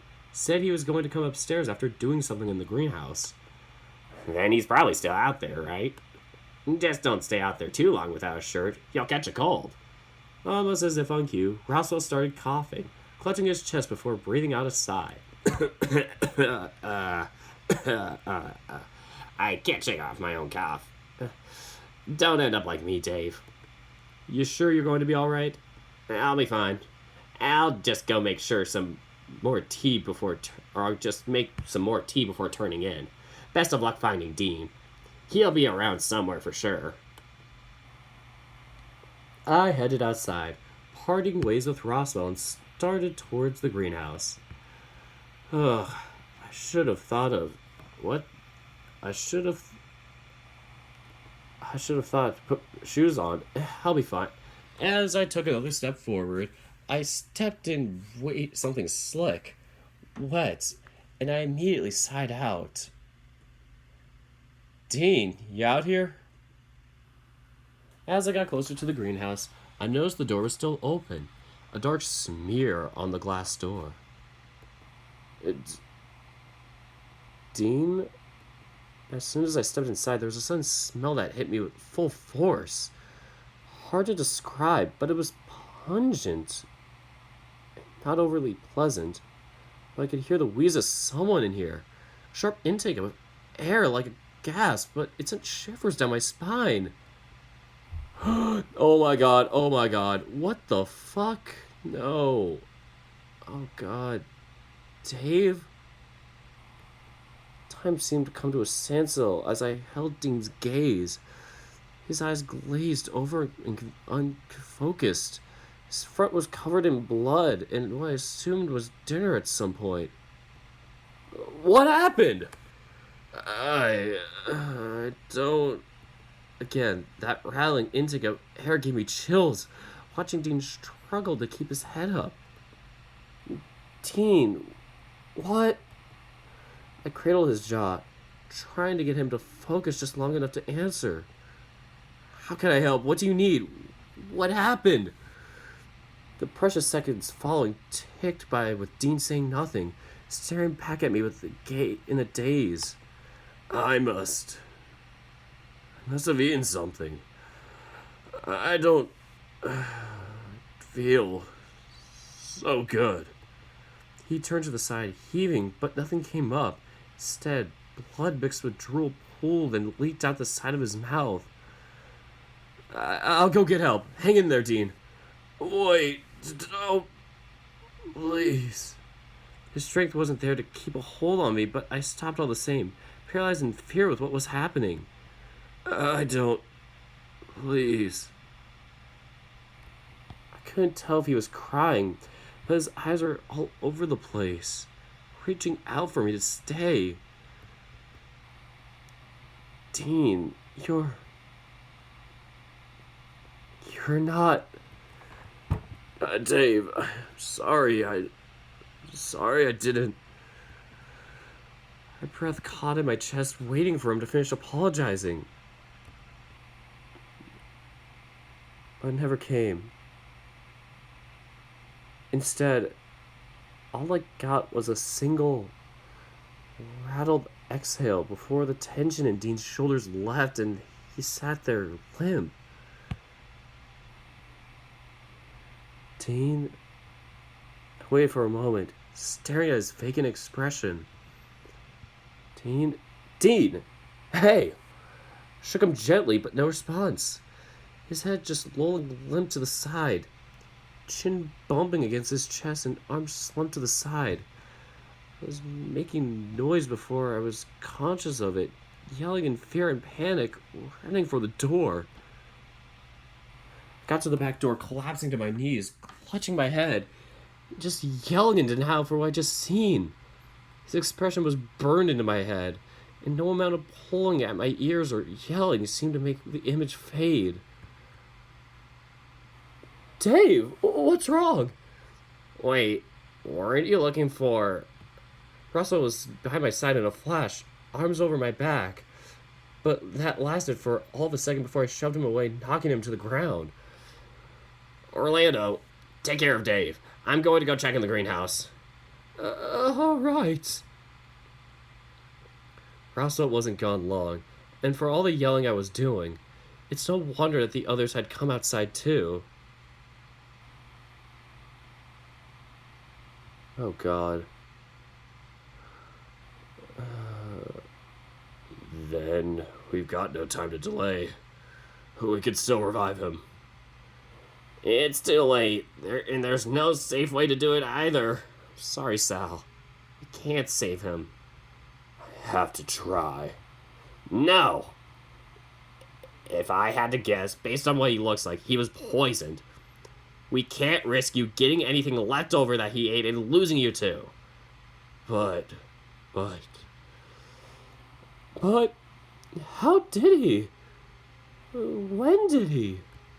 At some point, I'd started to cling to Orlando, him rubbing my back to try and calm me down. It'd have to be dinner, right? I felt Orlando tense up and I pulled away from him gently, searching his face for any sign that he was the one to do it. It wasn't me, I swear. If it was me, then everyone else should have gotten sick too. Right? If it was Orlando, was there a way he could have done it? Before I could say anything to that point, Tyson pulled me away from Orlando. Yeah. Then explain why you kept giving Dean looks during dinner, huh? Then explain why you kept giving Dean looks before dinner, huh? Or during dinner, huh? What? Why were you watching Dean? I'm not allowed to look at Dean? Tyson seemed keen on signaling out Orlando as the culprit, with Sal having to act as a meat shield and play mediator while Haas got in contact with the police, or someone else on the phone. At some point, I wandered back into the greenhouse. I think Roswell was following too, just to get away from the argument happening at the door. Dean. As much of a mess as he was, I tried shaking him again, hoping he was just out of it or asleep. Got nowhere. Dave. Maybe you shouldn't. I stepped back, looking him over before showing Roswell a look. You said poison, right? Yeah. Seemed obvious to me. I could tell by his hand. His hands looked fine to me, covered in blood and whatever else maybe, but... You can't smell it? Smell what? The blood? Not that. Ammonia. Oh god, ammonia? I wouldn't worry, Dave. Death caps smell pretty distinct. Almost like cleaning chemicals. So you'd be hard-pressed to miss one. Death cap. Wait, what? That thing you said before, about them having that smell. Was he killed by a death cap? That's what I was thinking, yeah. At least that's what it smelled like from his hands. Wait. But that'd mean that he ate one himself. Something inside me suddenly felt heavy. It rapidly sunk down to rest on my stomach to make me feel violently ill at the prospect. Suicide. Can't have been. But if he did eat one, or even multiple to speed up how fast it happened, when? When could he have eaten something like that? He seemed fine after dinner, but he said he was going to come up and check in on me. It's not something someone that would kill themselves would do, right? Pondered this question right up until the police arrived, peeling me away from being near Dean. Just wanted to find out what happened. But the who and the how. As belligerent as Tyson was throwing the blame towards Orlando, the police didn't place any of us under arrest until after we'd been questioned, but it seemed as though Orlando was still the prime suspect. It came as bittersweet. On one hand, it was reassuring that suicide seemed to be the least likely cause of death, but on the other hand, I wanted to believe Orlando didn't do it either. Oh my god. Oh my god.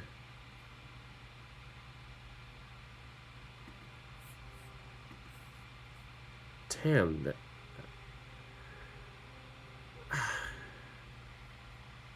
Can't believe they did that.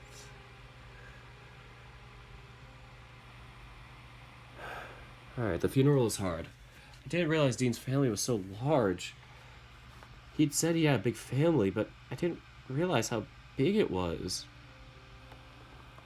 I met some of them before, but it was hard enough seeing his mother bawling before her son's coffin. Harder still was when she scooted me up and started babbling about how much Dean talked about me. Days turned into weeks, and I was at home sitting outside, mourning the gap Dean had left in me.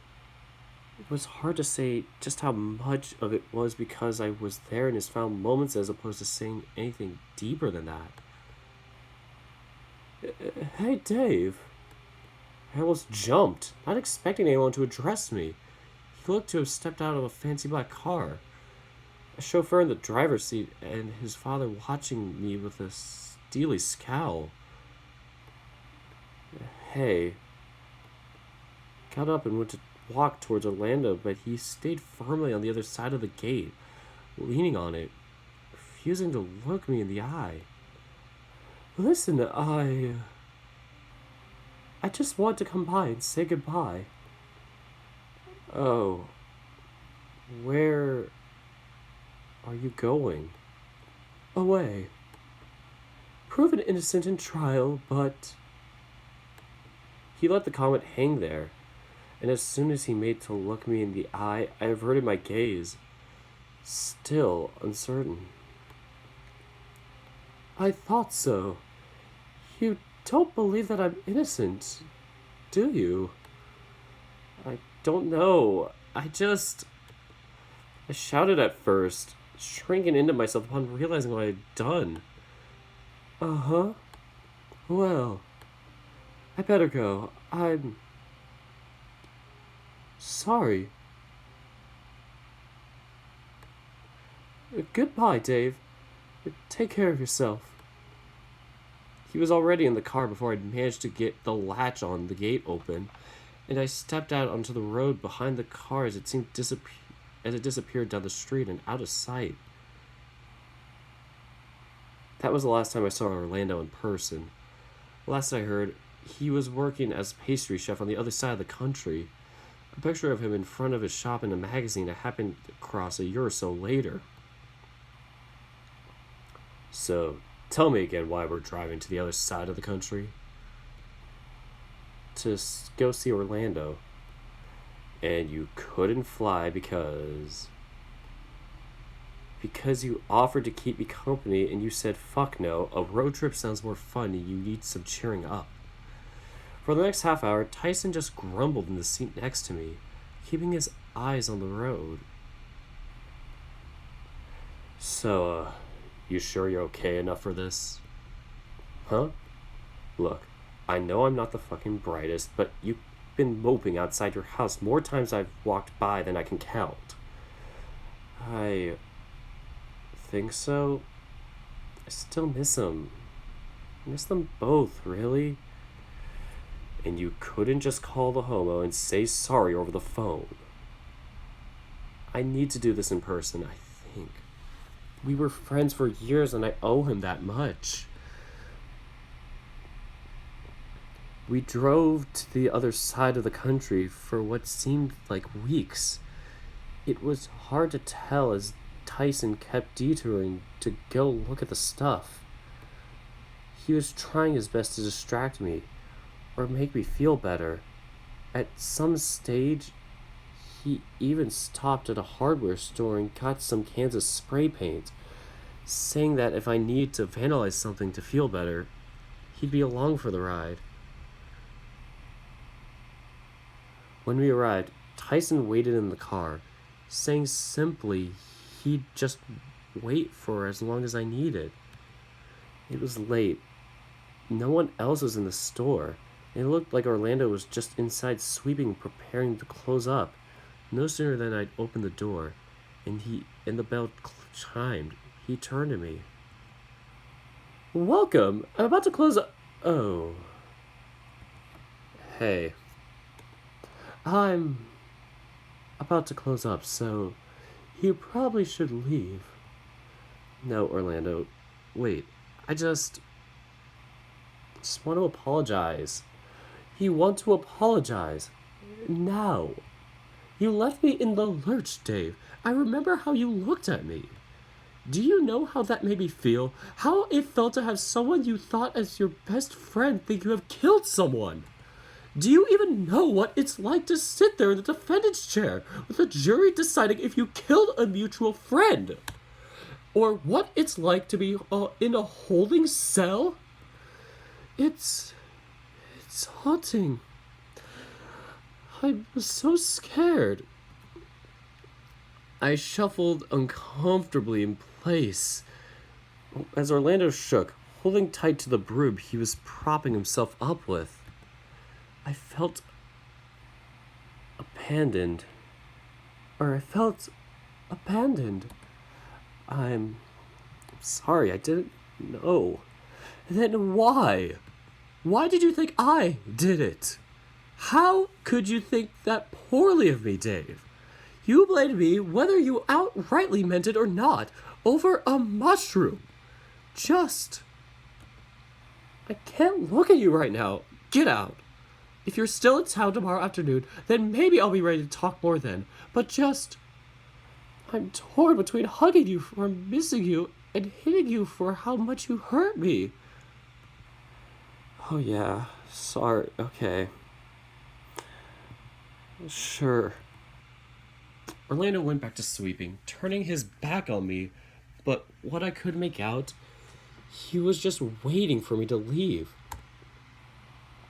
Tyson and I stuck around for another day, but much like the day before Orlando shrugged me off, he wasn't ready, apologized, and asked me to not come back. It hurt, but sometimes things just end up that way.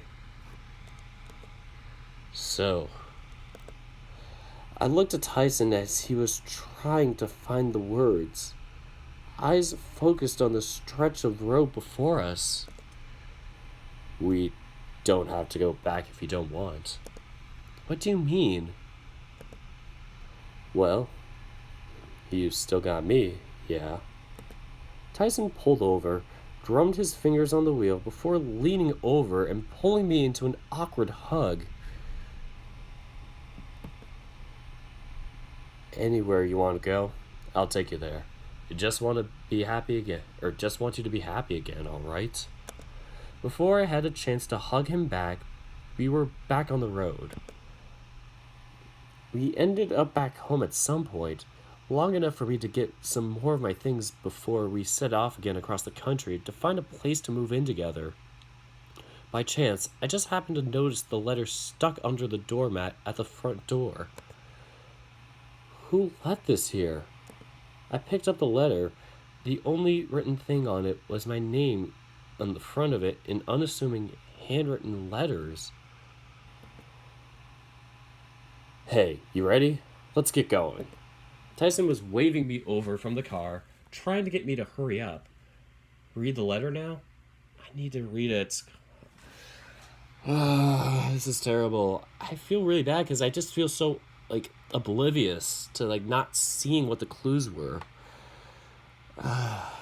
Man, makes me feel bad. I shot Tyson a look and tore open the letter, scanning the contents. I got a lot of letters similar to this from Dean's family, hoping I was doing okay, much like I'd sent them. But this one was addressed from someone else. Come on already, read it in the car.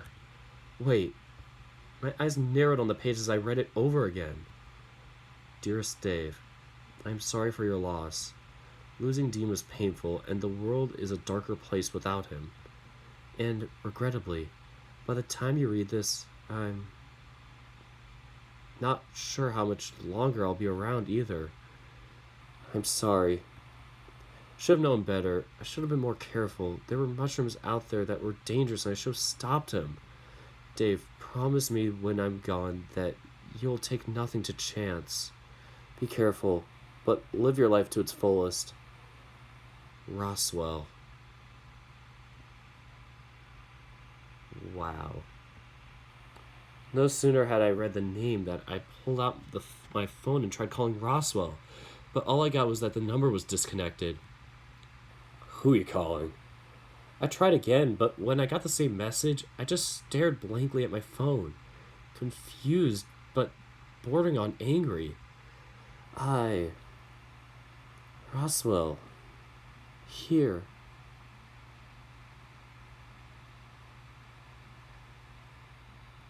I gave Tyson the letter and he read it, sighing out soon after.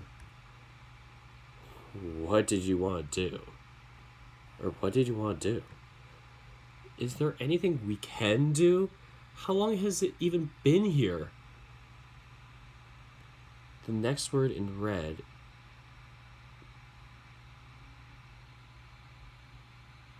Oh my god. I'm gonna have to go back and do this. We're gonna go through this B ending, and then once it ends, we're gonna go back to it. I'll cut off day 6 to be like day 6B, day 6A. Anyway. It just hits me like a rock. Like, it just knocked the feeling out of me. So, like, I'm not one to really, like, belt out or anything, but I get very timid when this stuff happens, and it's like it's hard to express emotion if you're not seeing me right now. Like, yeah, I just can't really process it. Like, I was just thinking, oh, it's just gonna be day 5, day 6. Like, we're gonna find out the password and nothing bad's gonna happen maybe till the end of the week. But I guess day 6 is the magic day for these horror games. Alright. Password's not in red. But we'll have to check. Anyway, let's get through this ending before it hurts even more. Tyson put an arm over my shoulder, checking his phone before putting it away and grinding a knuckle gently into my head. Come on, let's make tracks.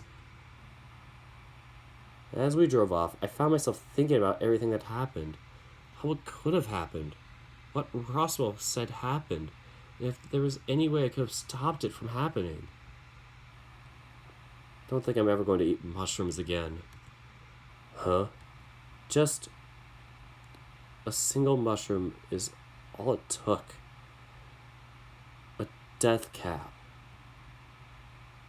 Right? Don't know.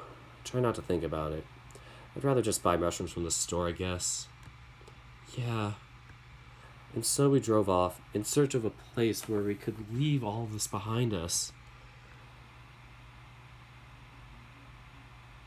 Bad end. That is ending 6B. We are going back. Like, I don't care if people are like trying to talk to me or like, I mean, not you guys, maybe like if I fail like wants to do anything, I'm like, I'm going to get to a good day 6. We are going back to the start of day 6. Let's go back in time.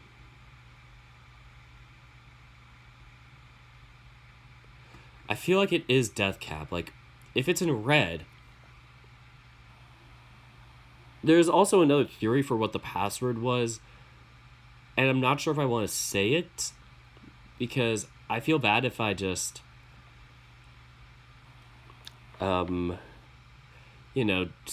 did it without finding it, actually, because there was one word that somebody said, and I was like, please don't spoil it, and they did, but it wasn't death cap, so I'm assuming maybe he meant it for a different route, but anyway, God knows how early it was. Anyway, let me start from the beginning. 3, 2, 1. I was in that state of consciousness that was somewhere between sleeping and being awake. God knows how early it was. I would have rolled over to check my phone, but I was that out of it still. Ugh. I buried my head into my pillow to try and get some more sleep. Something was nagging at me. The more I thought about it, the more I noticed the pit in my stomach growing. After tossing and turning, you now have the first password. Oh my god, lied. That's what it took? At what cost? What cost? Anyway. We are going to visit the vault. We know the password. We are going for a good ending. I made my way down to the vault. Combined with the gut feeling I had, something was drawing me to the keypad next to the door. Input password.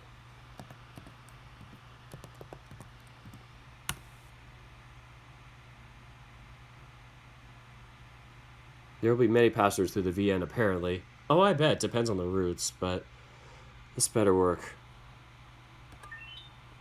Oh my god, it worked! There was a moment's pause before an LED panel flashed vividly.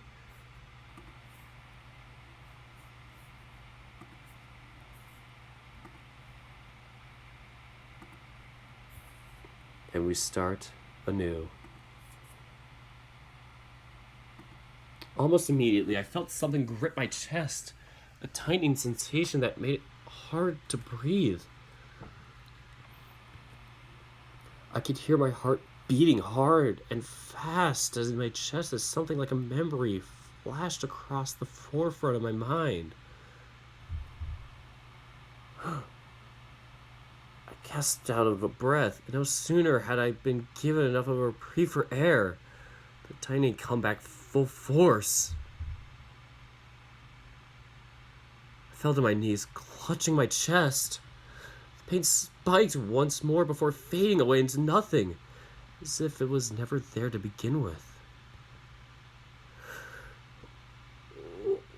What the hell? I looked towards the input panel and gulped, wondering if it had somehow drugged me just by touching it, but there was no such sensation in my fingers that may have hinted as such. I put it down and being half asleep still, but I was rattled enough and awake enough to find that claim empty. Was Dean in trouble though? Sick maybe? Something to keep in mind for sure. I took one last look around the room before heading back to get changed for breakfast. By the time we'd all assembled into the dining room, Orlando went to the kitchen only to bring us out breakfast. You know you really don't have to cater for us. Oh, I know. But it's fun. I promise this won't last the whole month. Although I do wonder if people are going to be upset if they have to settle for cereal and toast. Orlando slunk back into the kitchen, presumably to grab more things for breakfast. So, anyone doing anything interesting today? Thinking about trying the gym downstairs, you know? Something different. Did you need something or did you need someone to spot you? I wasn't expecting you to offer something like that. You can get crushed and hurt yourself for all I care then. Okay, sorry. I'd be glad for the assist. I just wasn't expecting it. Everything is the same until dinner. You can skip a bit. I just want to keep pushing through, see if... Yeah, the swim's gonna be the same. Probably the forest. Anyway.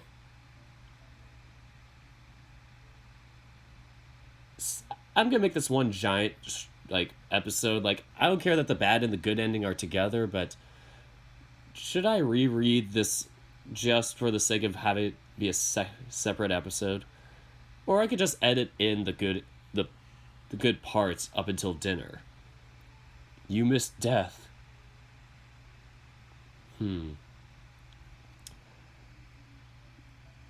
Anyway, I'm just gonna wait for you guys to see if you want me to skip, because that was tough. And the thing is, there's no way I could have found that without knowing. Beforehand. I didn't find the password beforehand. I get it now. You're not supposed to know that it's in red. The red is just telling you to be careful and save, but the password's not going to be in red, and you're going to have to, look for these things, and...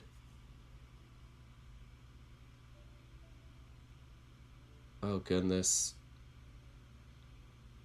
If we had to look up for certain passwords for other routes in specific, like particular, and Death Cap didn't work for the other routes, would that mean we'd have to, like, look for the password through all the words that were not distinct? We'd have to, like, clue things out. Okay, so everybody wants skip. Yes, it did show a body. Alright, we're gonna skip. Yes, it showed Dean's body. We're gonna skip. We're checking on Dean. Getting in the hot tub. Happiness, happiness, everything's happy, everything's all good. We're holding his hand, we're happy, all good. This is a chanterelle, not a death cap. We're gonna keep going, but we're gonna stay put. We're gonna fall asleep. Dean's gonna be like, hey, what's up? We're gonna scrutinize everything. So he's gonna be like, what's the scoop on Dean? This is butterfly effect now. Only we don't kill ourselves by suicide abortion.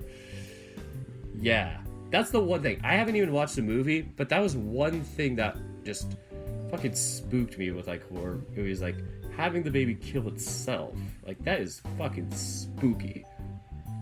And that got me whole fucked up, like, super pro-life when I was younger. Like, I've mellowed out since then, but holy crap, that, like, spooked me as a kid. And since my family was pro-life in the first place, in some ways, like, partially pro-life, like, it was just, like, it made me lean towards them more, and I was like, wow.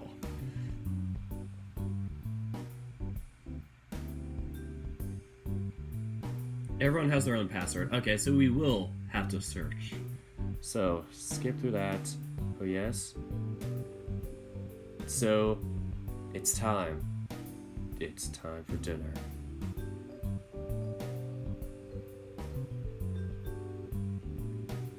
We're saving. Here we go. So, no stew, right? I helped Orlando set the table. Supposedly Benson had been scarce enough to not do it for us. Not that we really needed his help. Nope, there's leftover pizza if we still want that.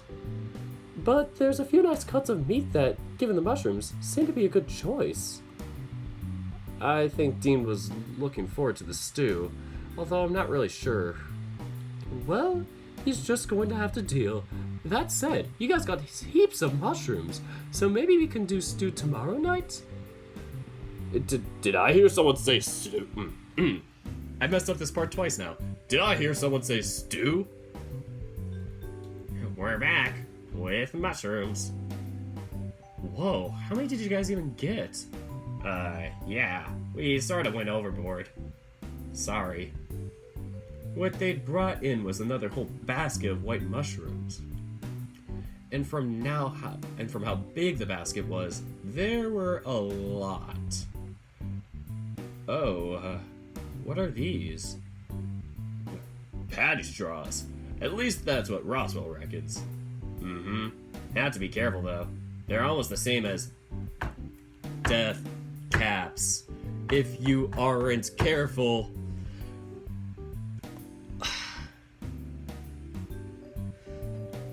So, no passwords for the other routes. Please don't spoil the other routes for me. Like, I want to try them out first try.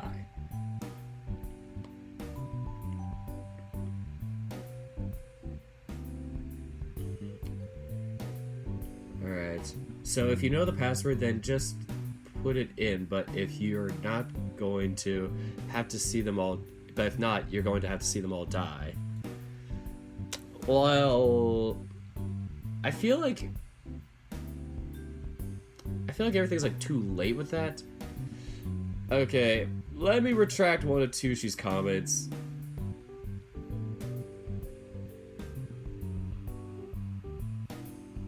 One more, and I'm kicking you. I'm sorry, but we've had some complaints about it, so maybe like just like one awoo at the beginning or whatever is fine, but we don't want to have spammed awoos like during serious parts. Anyway, so they look the same if you aren't careful. I'm guessing they're pretty bad. And that doesn't begin to describe it. Eating one puts you on maybe a very painful 6-hour clock. They're pretty bad, Dave. Can't even cook them to make them edible. Their poison will transfer across wherever they're in. I looked again at the basket Dean was carrying, suddenly wondering just how sure Roswell was at making sure they had picked up even one death cap by mistake. I wouldn't worry, Dave. Death caps smell pretty distinct, almost like cleaning chemicals, so you'd be hard-pressed to miss one.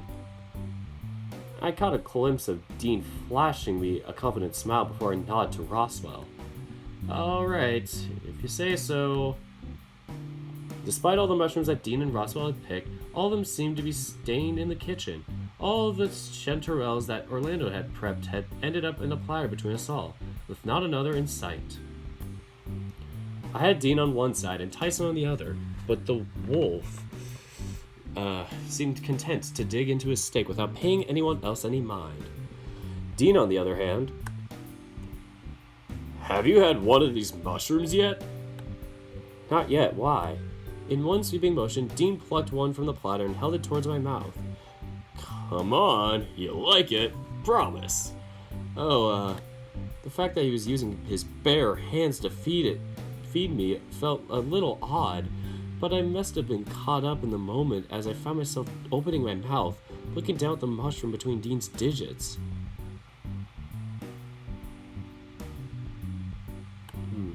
Not too hot, so it won't burn. I promise you that much. Not like it's going to kill you. At the mention of that, I yelled suddenly, clamped my mouth shut. All the while, aggressively knocking Dean's hand away, watching as the mushroom in his hand fall to the floor. The rest of the table going quiet. Did I do something wrong? I felt my heart pounding in my chest, remembering what I'd seen earlier. Dean. The image of him slumped over, lifeless, flashed in my head. I felt a pang of sadness begin to well up. Or maybe it wasn't sadness. Just relief seeing him still alive. You okay, Dave? Actually, maybe you'd benefit from some fresh air. Your eyes are going all weird.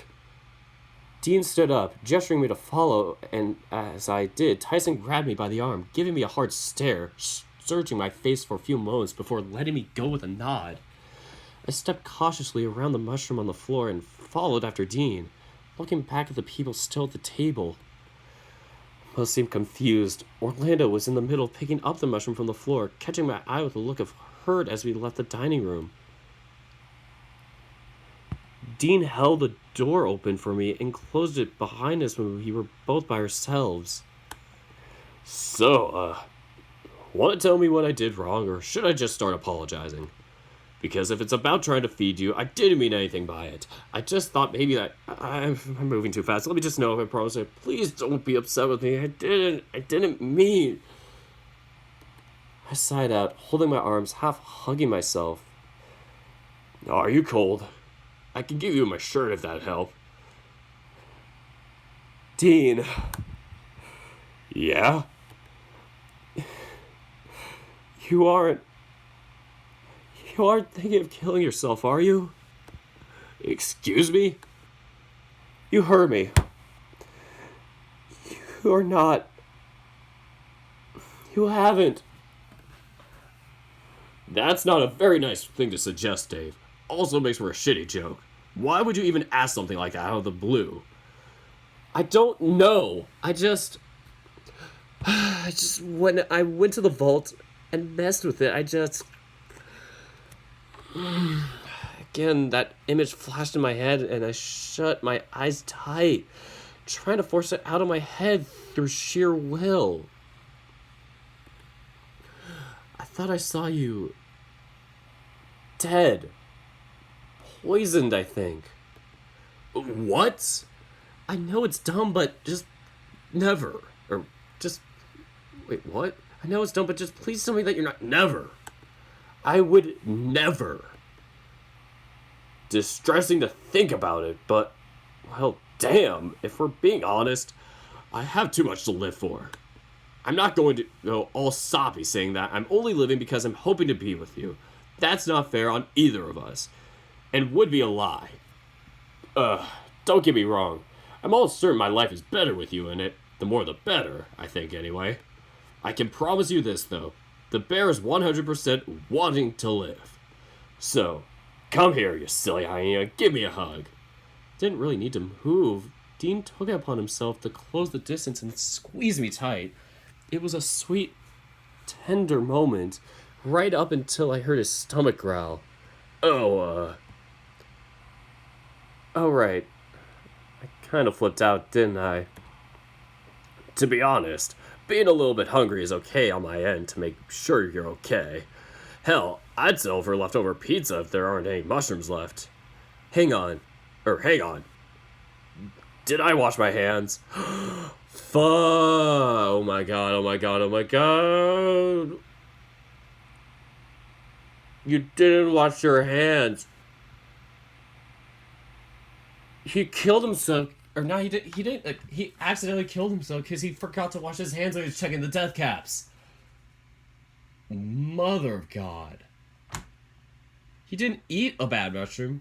He touched bad mushrooms and ate with dirty hands. Dean, really? You didn't wash up before dinner? Sorry, normally I do. Especially important after foraging. I don't know if I touched anything nasty out there. Roswell was doing most of the guiding, but there were some sticky mushrooms out there for sure. Sticky? Like, you touched something sticky and didn't wash your hands? They smelled weird too, but yeah. When we were coming back, I got caught up asking Roswell stuff. Must have just forgot. My God.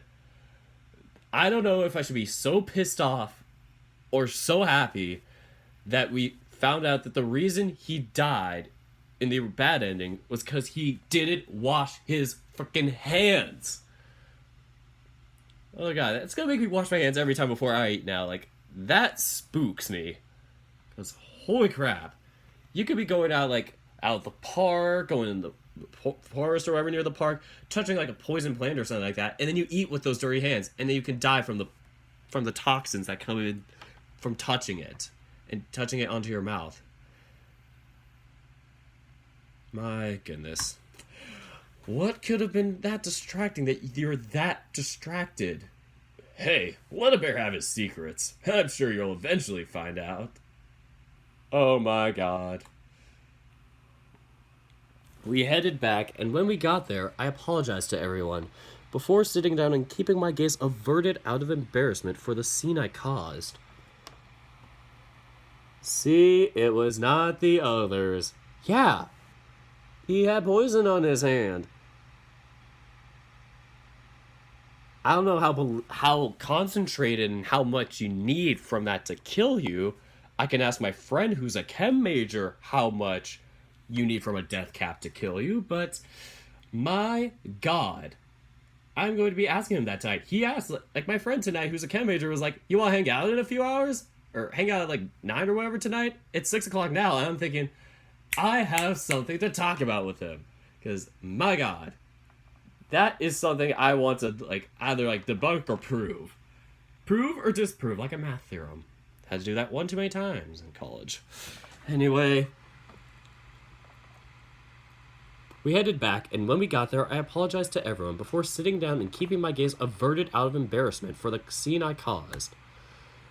Dean went to sit down before giving me a look and nodding, detouring to the kitchen, presumably to wash his hands. Tyson, sitting there picking his teeth with his knife, looked to me and quirked a brow. Never heard that phrase before. So you gotta tell me what this was about. Do I need to beat him up for you? Oh, no, not at all, just, me being weird. Tyson gave me another hard stare before shrugging. Yeah, alright, sure, whatever, you weirdo. I'm starved. Dean sat down, eyeing off the meat he had left behind when we went outside, pausing to turn to me briefly. Hands all clean, promise. I was still on edge, though, keeping an eye on Dean as he ate merrily. The more I watched, the more I wondered the implications of what I'd seen in the vault. Had someone poisoned Dean at some point? Are they still going to? Even beyond that, why? Everyone else had left, with the exception of Orlando, who was cleaning up after dinner, but even he didn't linger. Presumably he was either going to do the dishes later, or Benson had them covered. Dean, however, was now watching me carefully, visibly uncertain of what to say. I'm sorry, it's frustrating that somebody spoiled one of the passwords for me. I don't know whose root it's for, but now it's making me think that one of the deaths is going to be something. And I don't, something very specific, but I don't want to say it because then it'll spoil what the password is. But, like I said, I don't know which character it's for. And it's making me nervous for that person. Anyway, Dean, however, was now watching me carefully, visibly uncertain of what to say. So, I'm not sure if I feel comfortable leaving you alone just yet. You sure you're okay? Me? Shouldn't I be asking you that question? I guess, but I've already told you I'm fine. Alright. Just, it bothers me to see that you'd think something like that. Did you want to talk about it? I don't even know. There isn't really much to say, really. I guess it was just a bad nightmare? Or a daydream? No kidding, but still. Just know I'm not going anywhere. Or don't plan to anyway. That does remind me, though. I need to go do something out in the greenhouse before turning in for the night. But... was wondering if maybe you wanted to sleep in the same bed with me tonight? I don't want to take advantage. Was planning on asking when I got back from the woods, and timing just made it hard. I'm fine either way, just throwing it out there. Share a bed? Yes, we are sharing a bed. We saved a life.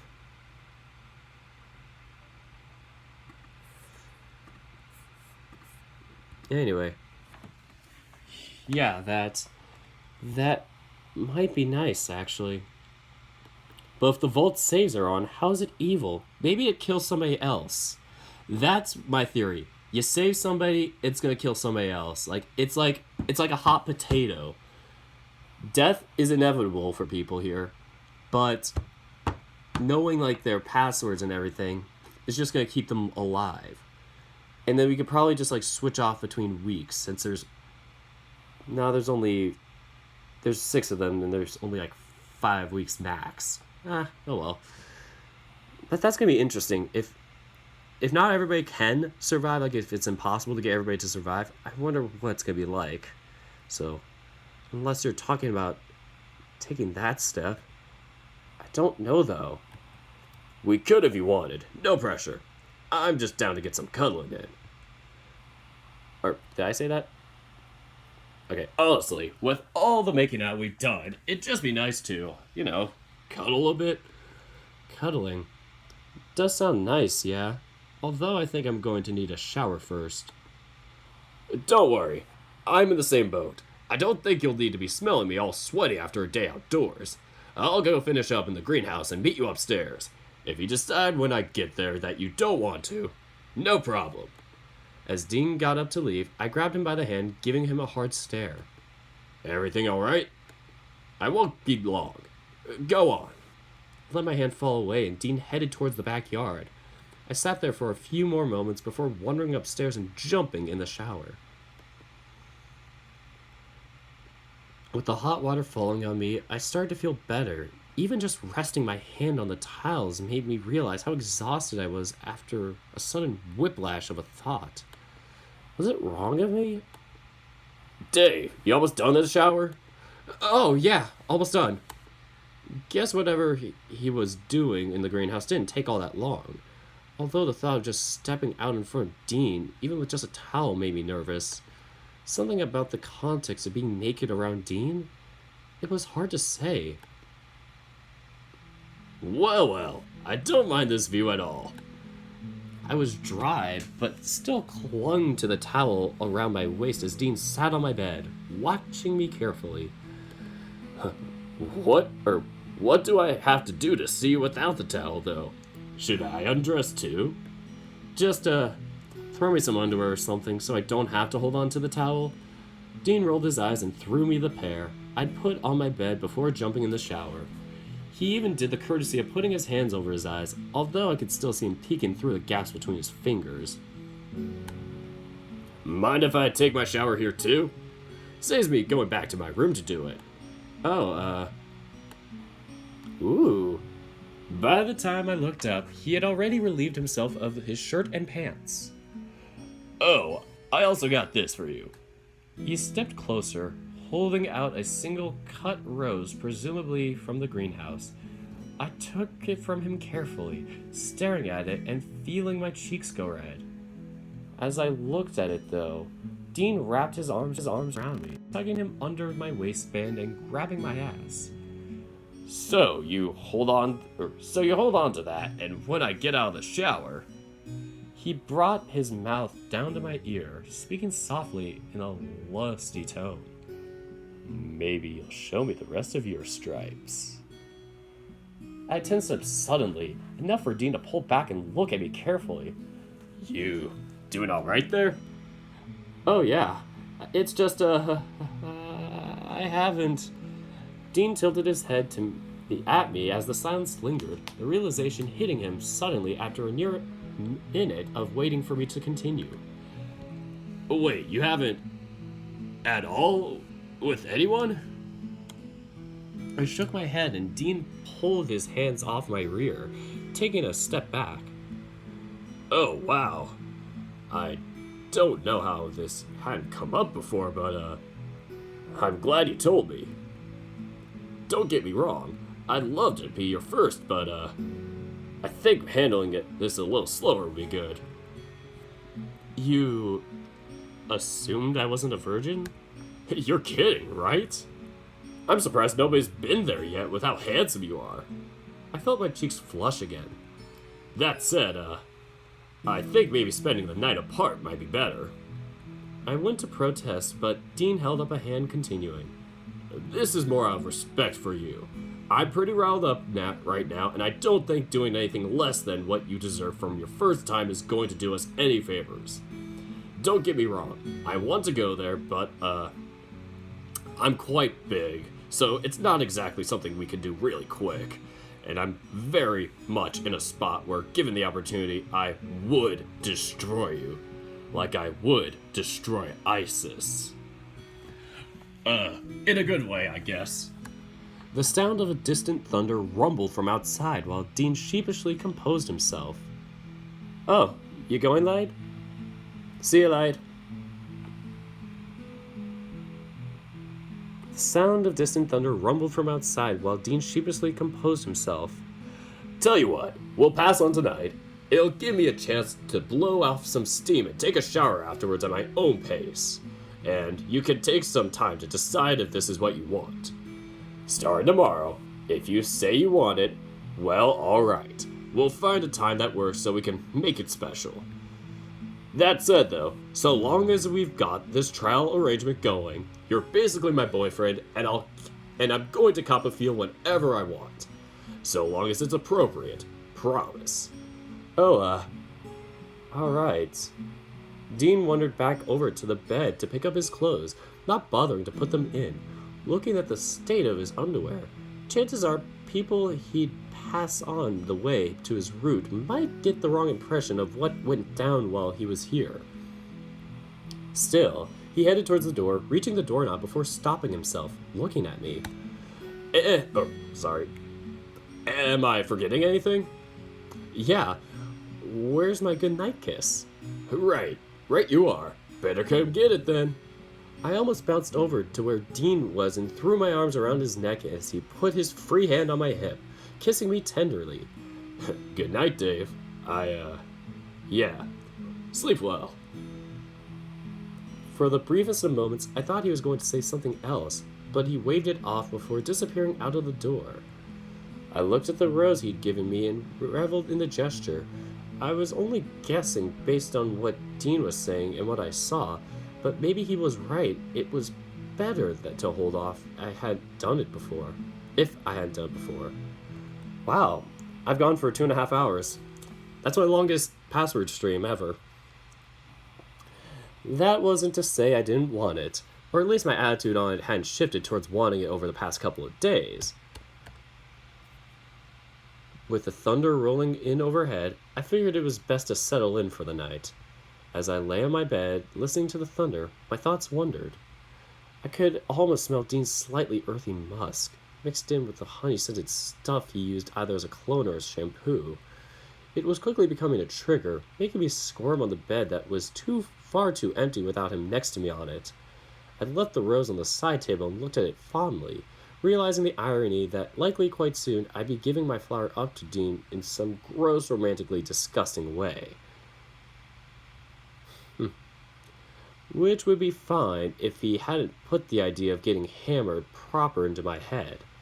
The longer I lay there, the more I noticed the faintest of background noise, seemingly coming from everywhere in the room, like the walls themselves were breathing. I rolled off the bed and stood in the middle of the room, trying to pinpoint the location of the sound. Where is that coming from? Hello? The sun green made me jump. It sounded garbled, almost like they were putting on a fake accent. Who's there? It is good that we finally get to talk.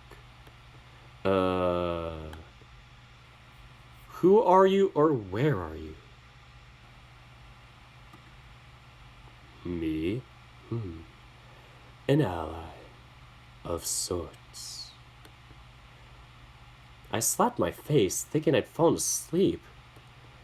The cameras are currently non-operational, but planting the microphones and speakers seem to be without issue. You bugged the room? To keep things simple, let's say yes. Immediately, I started to search the room for bugs. Please pay attention. I have come to warn you, to deliver 2 messages. I stopped, listening for what the voice had to say. The first message is thus: you and your friends are in grave danger. From what or from who? I should scroll back first. Let me just save.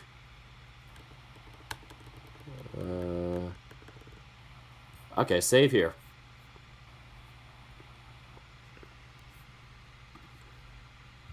Alrighty. Anyway. So, who are you? Blah, blah, blah. Okay. Let's see this. Let me see from who. Truthfully, it is not that simple. The most I know is that it is someone inside, or at the very least, nearby the mansion. Oh no, let's see if we say what. I must know everything! From what? I cannot give specifics, but all of you are marked for death. Ooh, that is gonna be interesting. Okay, I'm major spooked now. So it's somebody around the house, but we are all prone to death. Death? Now I was convinced I was dreaming, and I went back to slapping my face to try and wake up. Please do not slap yourself. You're making me nervous. I'm making you nervous? I apologize. I did not mean any alarm. After giving myself a few more slaps as a precaution, I was convinced I was awake. Are you quite alright? Oh yeah, I'm fine. Just thoroughly creeped out that my room is bugged by some guy telling me that I'm about to die. For what it is worth, I am truly sorry. The second message... Oh, no, hold on. Holding. First of all, this is fucking insane. Second, why are you telling me? Third, what the fuck? The absurdity and my nerves were starting to get the better of me. That classic hyena snicker starting to punctuate how nervous I was getting over time. Please understand, I do this only to warn you. I do not want to see people die. At first, I did not think there was any real danger until I saw you in the vault. The vault? I did not expect someone to get it to work. Honestly, it was never meant to function at all. I rubbed my eyes, tiredness catching up with me. Yeah, well, it was just a hallucination or something. I don't know. A hallucination that saved someone's life. The comment hung in the air while I moved back over to the bed, closing my eyes and trying to get some sleep. The likelihood, misspelled, of you believing me is near 0%, I can tell. I just want to go get some sleep, go talk to someone else. Unfortunately, there isn't time. I need to relay these messages to you now before it happens again. After all, I know what you did. And what did I do? You saved a life. More than what I could accomplish with all the knowledge I've accumulated over the years. I didn't save anyone. Oh, really? Then I suppose reminding Dean to wash his hands was just goodwill? Either way, I could not send Benson without knowing what you saw. Benson? Wait, he works for you? He's my butler. Of course he does. Although you'll find him a lot less of an ally than I can be currently.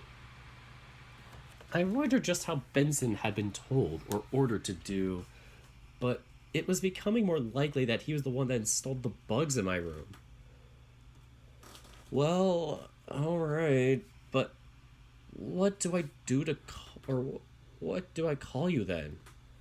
Ah, that. It is difficult to answer. Not even a code name or anything? There was nothing but static for a while before the voice came through again. Oz. The Wizard of Oz. What, like... God damn it, why did I steal this joke? What, like the Wizard of... Is this acceptable? Fine, whatever. Oz it is. You had a second message, right? Oh, yes. Correct. The second message was the motive for you to stay. Understandably, having your life at risk may cause you to want to flee, but I assure you this is a bad decision. Give me one reason. If you can make it through your time here alive, along with all your friends, I can consider it a success. However, as it stands, the shadow of death lingers over at least one of your friends regardless. I knew it! I knew it! Someone has to die, or someone can die. Someone is in danger always. It's like a plague, or it's like a hot potato. Like I said, it's a hot potato. I called it. Oh my god. Oh my god. Oh my god. Oof. It sounded like this was an ally, or it sounded like this ally was suddenly a lot more malicious than he was letting on. What? If we leave, you're going to kill one of us? No. This is what I wish to avoid. I cannot speak for who is behind this, however. It is merely what I have discovered. As a sign of good faith, I can arrange for a chauffeur to take you back home right now if you so wish, or at the very least, a publicly available taxi if you do not feel safe. Huh? I respect that this has come out of nowhere, and asking you to trust a disembodied voice claiming there is death is in store for you, and your own is mere insanity. But please, trust in me. I was in that strange state where I was tired, but awake enough for everything to start sinking in. What if seemed to be the one question sticking with me. What if we were all in danger? What if the only way to save my friends was to stay? But what if this person on the other side of the microphone was lying? What if they're the reason I had that gut feeling and the vision of my friend's demise? I had a choice to make. Stay or leave. If I left, I could guarantee at least my own life and a trip to a therapist afterward. But if I stayed, who knows what could happen? It all came down to if I could trust Oz or not. Ooh, this is a big choice.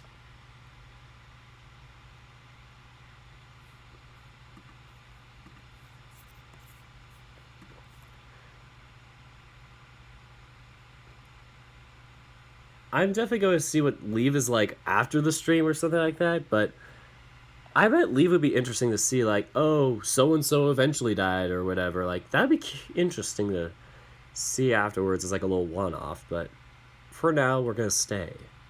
Because that's the point of Password. Okay, I'll stay. This brings much relief, friend. But what am I meant to do now? I would suggest sleeping.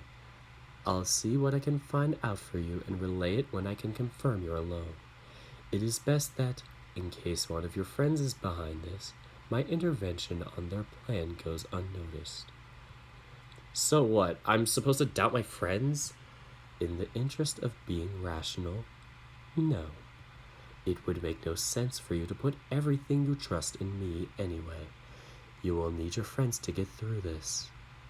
And what if what if I need to contact you? There should be no need. I promise that, assuming we can talk again tomorrow night, you can ask me as many questions as you like, and I'll do my best to answer. You'll do your best? I do not know everything, nor do I wish to give myself away. Fine, I'll have my questions ready. Okay, well, sleep well, my friend.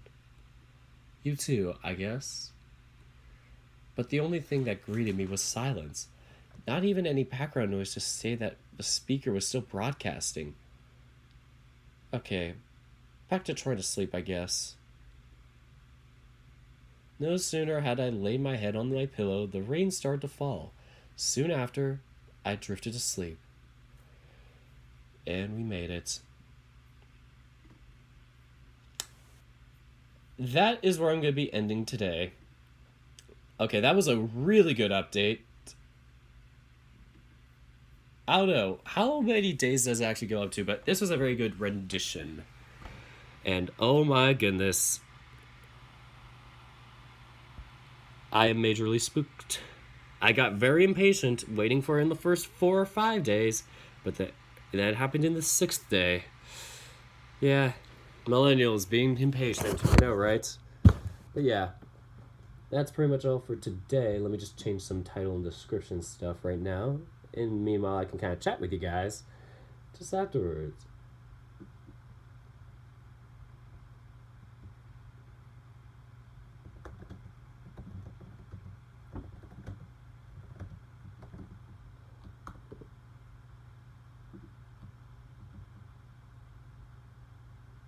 A life flashed before my eyes.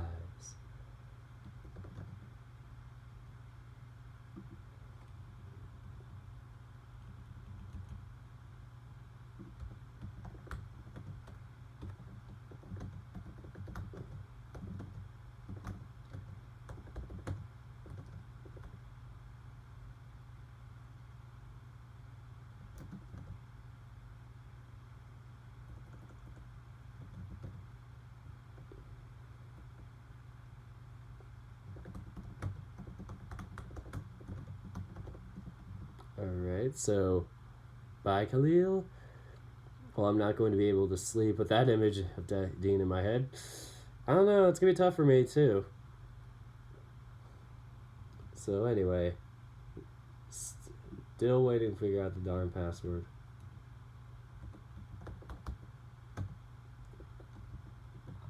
let me say in the edit, I'm so sorry, everyone.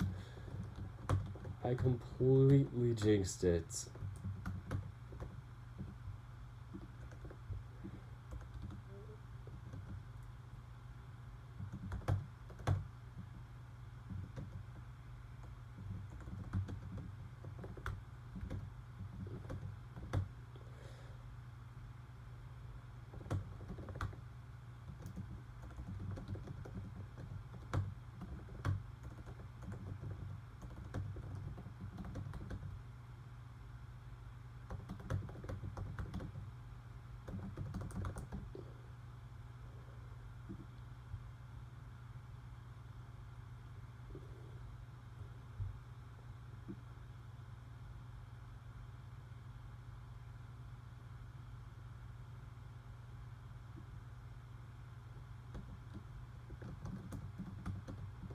Well, bye, 111.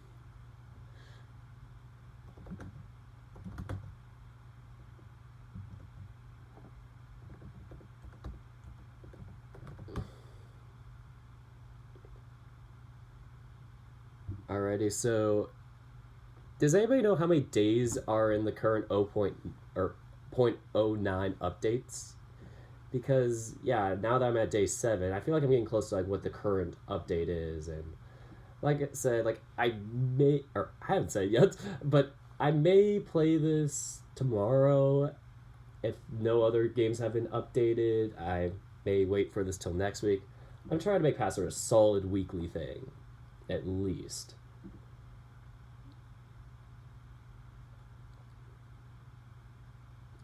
But yeah, I think we're all pretty spooked right now, so I don't know if I should, keep going. I think I'm done. I'm really sweaty. My knees are weak. My arms are heavy. And last night I had mom's spaghetti. Nah, I had some good chicken parm with pasta last night. I got so full from that. But yeah, this is all I had for today. Like, one thing that I should have mentioned this maybe at the beginning of the video, but my patrons are Livelihood and Badger. If you guys want me to give you like a shout out in my future videos for his patrons, then you could donate to my Patreon if you feel like it. Totally up to you guys, but I'm just saying. I'm thinking about making it like a traditional thing to shout out the patrons at the beginning or the end of the video. And then maybe add some other priority perks or something like that.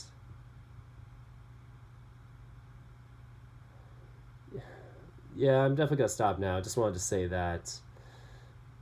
And yeah. Thanks, Wolfstar. I'm just kind of rattled right now. It's too much to say. It's death cap, Wolfstar, not dead cap. Just so you know. Anyway. That is all for today's episode. I was hoping it would have been somewhat lighter for these days because I was hoping to make this like a trial run for Cetus to edit and get highlights from, maybe like the editor for my Adastra outtakes. But I don't think that's going to be in good taste for this episode, so I'm going to lean off of that for this and maybe do it for a different episode or a different series or something. So thanks guys so much for watching, and until next time, take care, guys.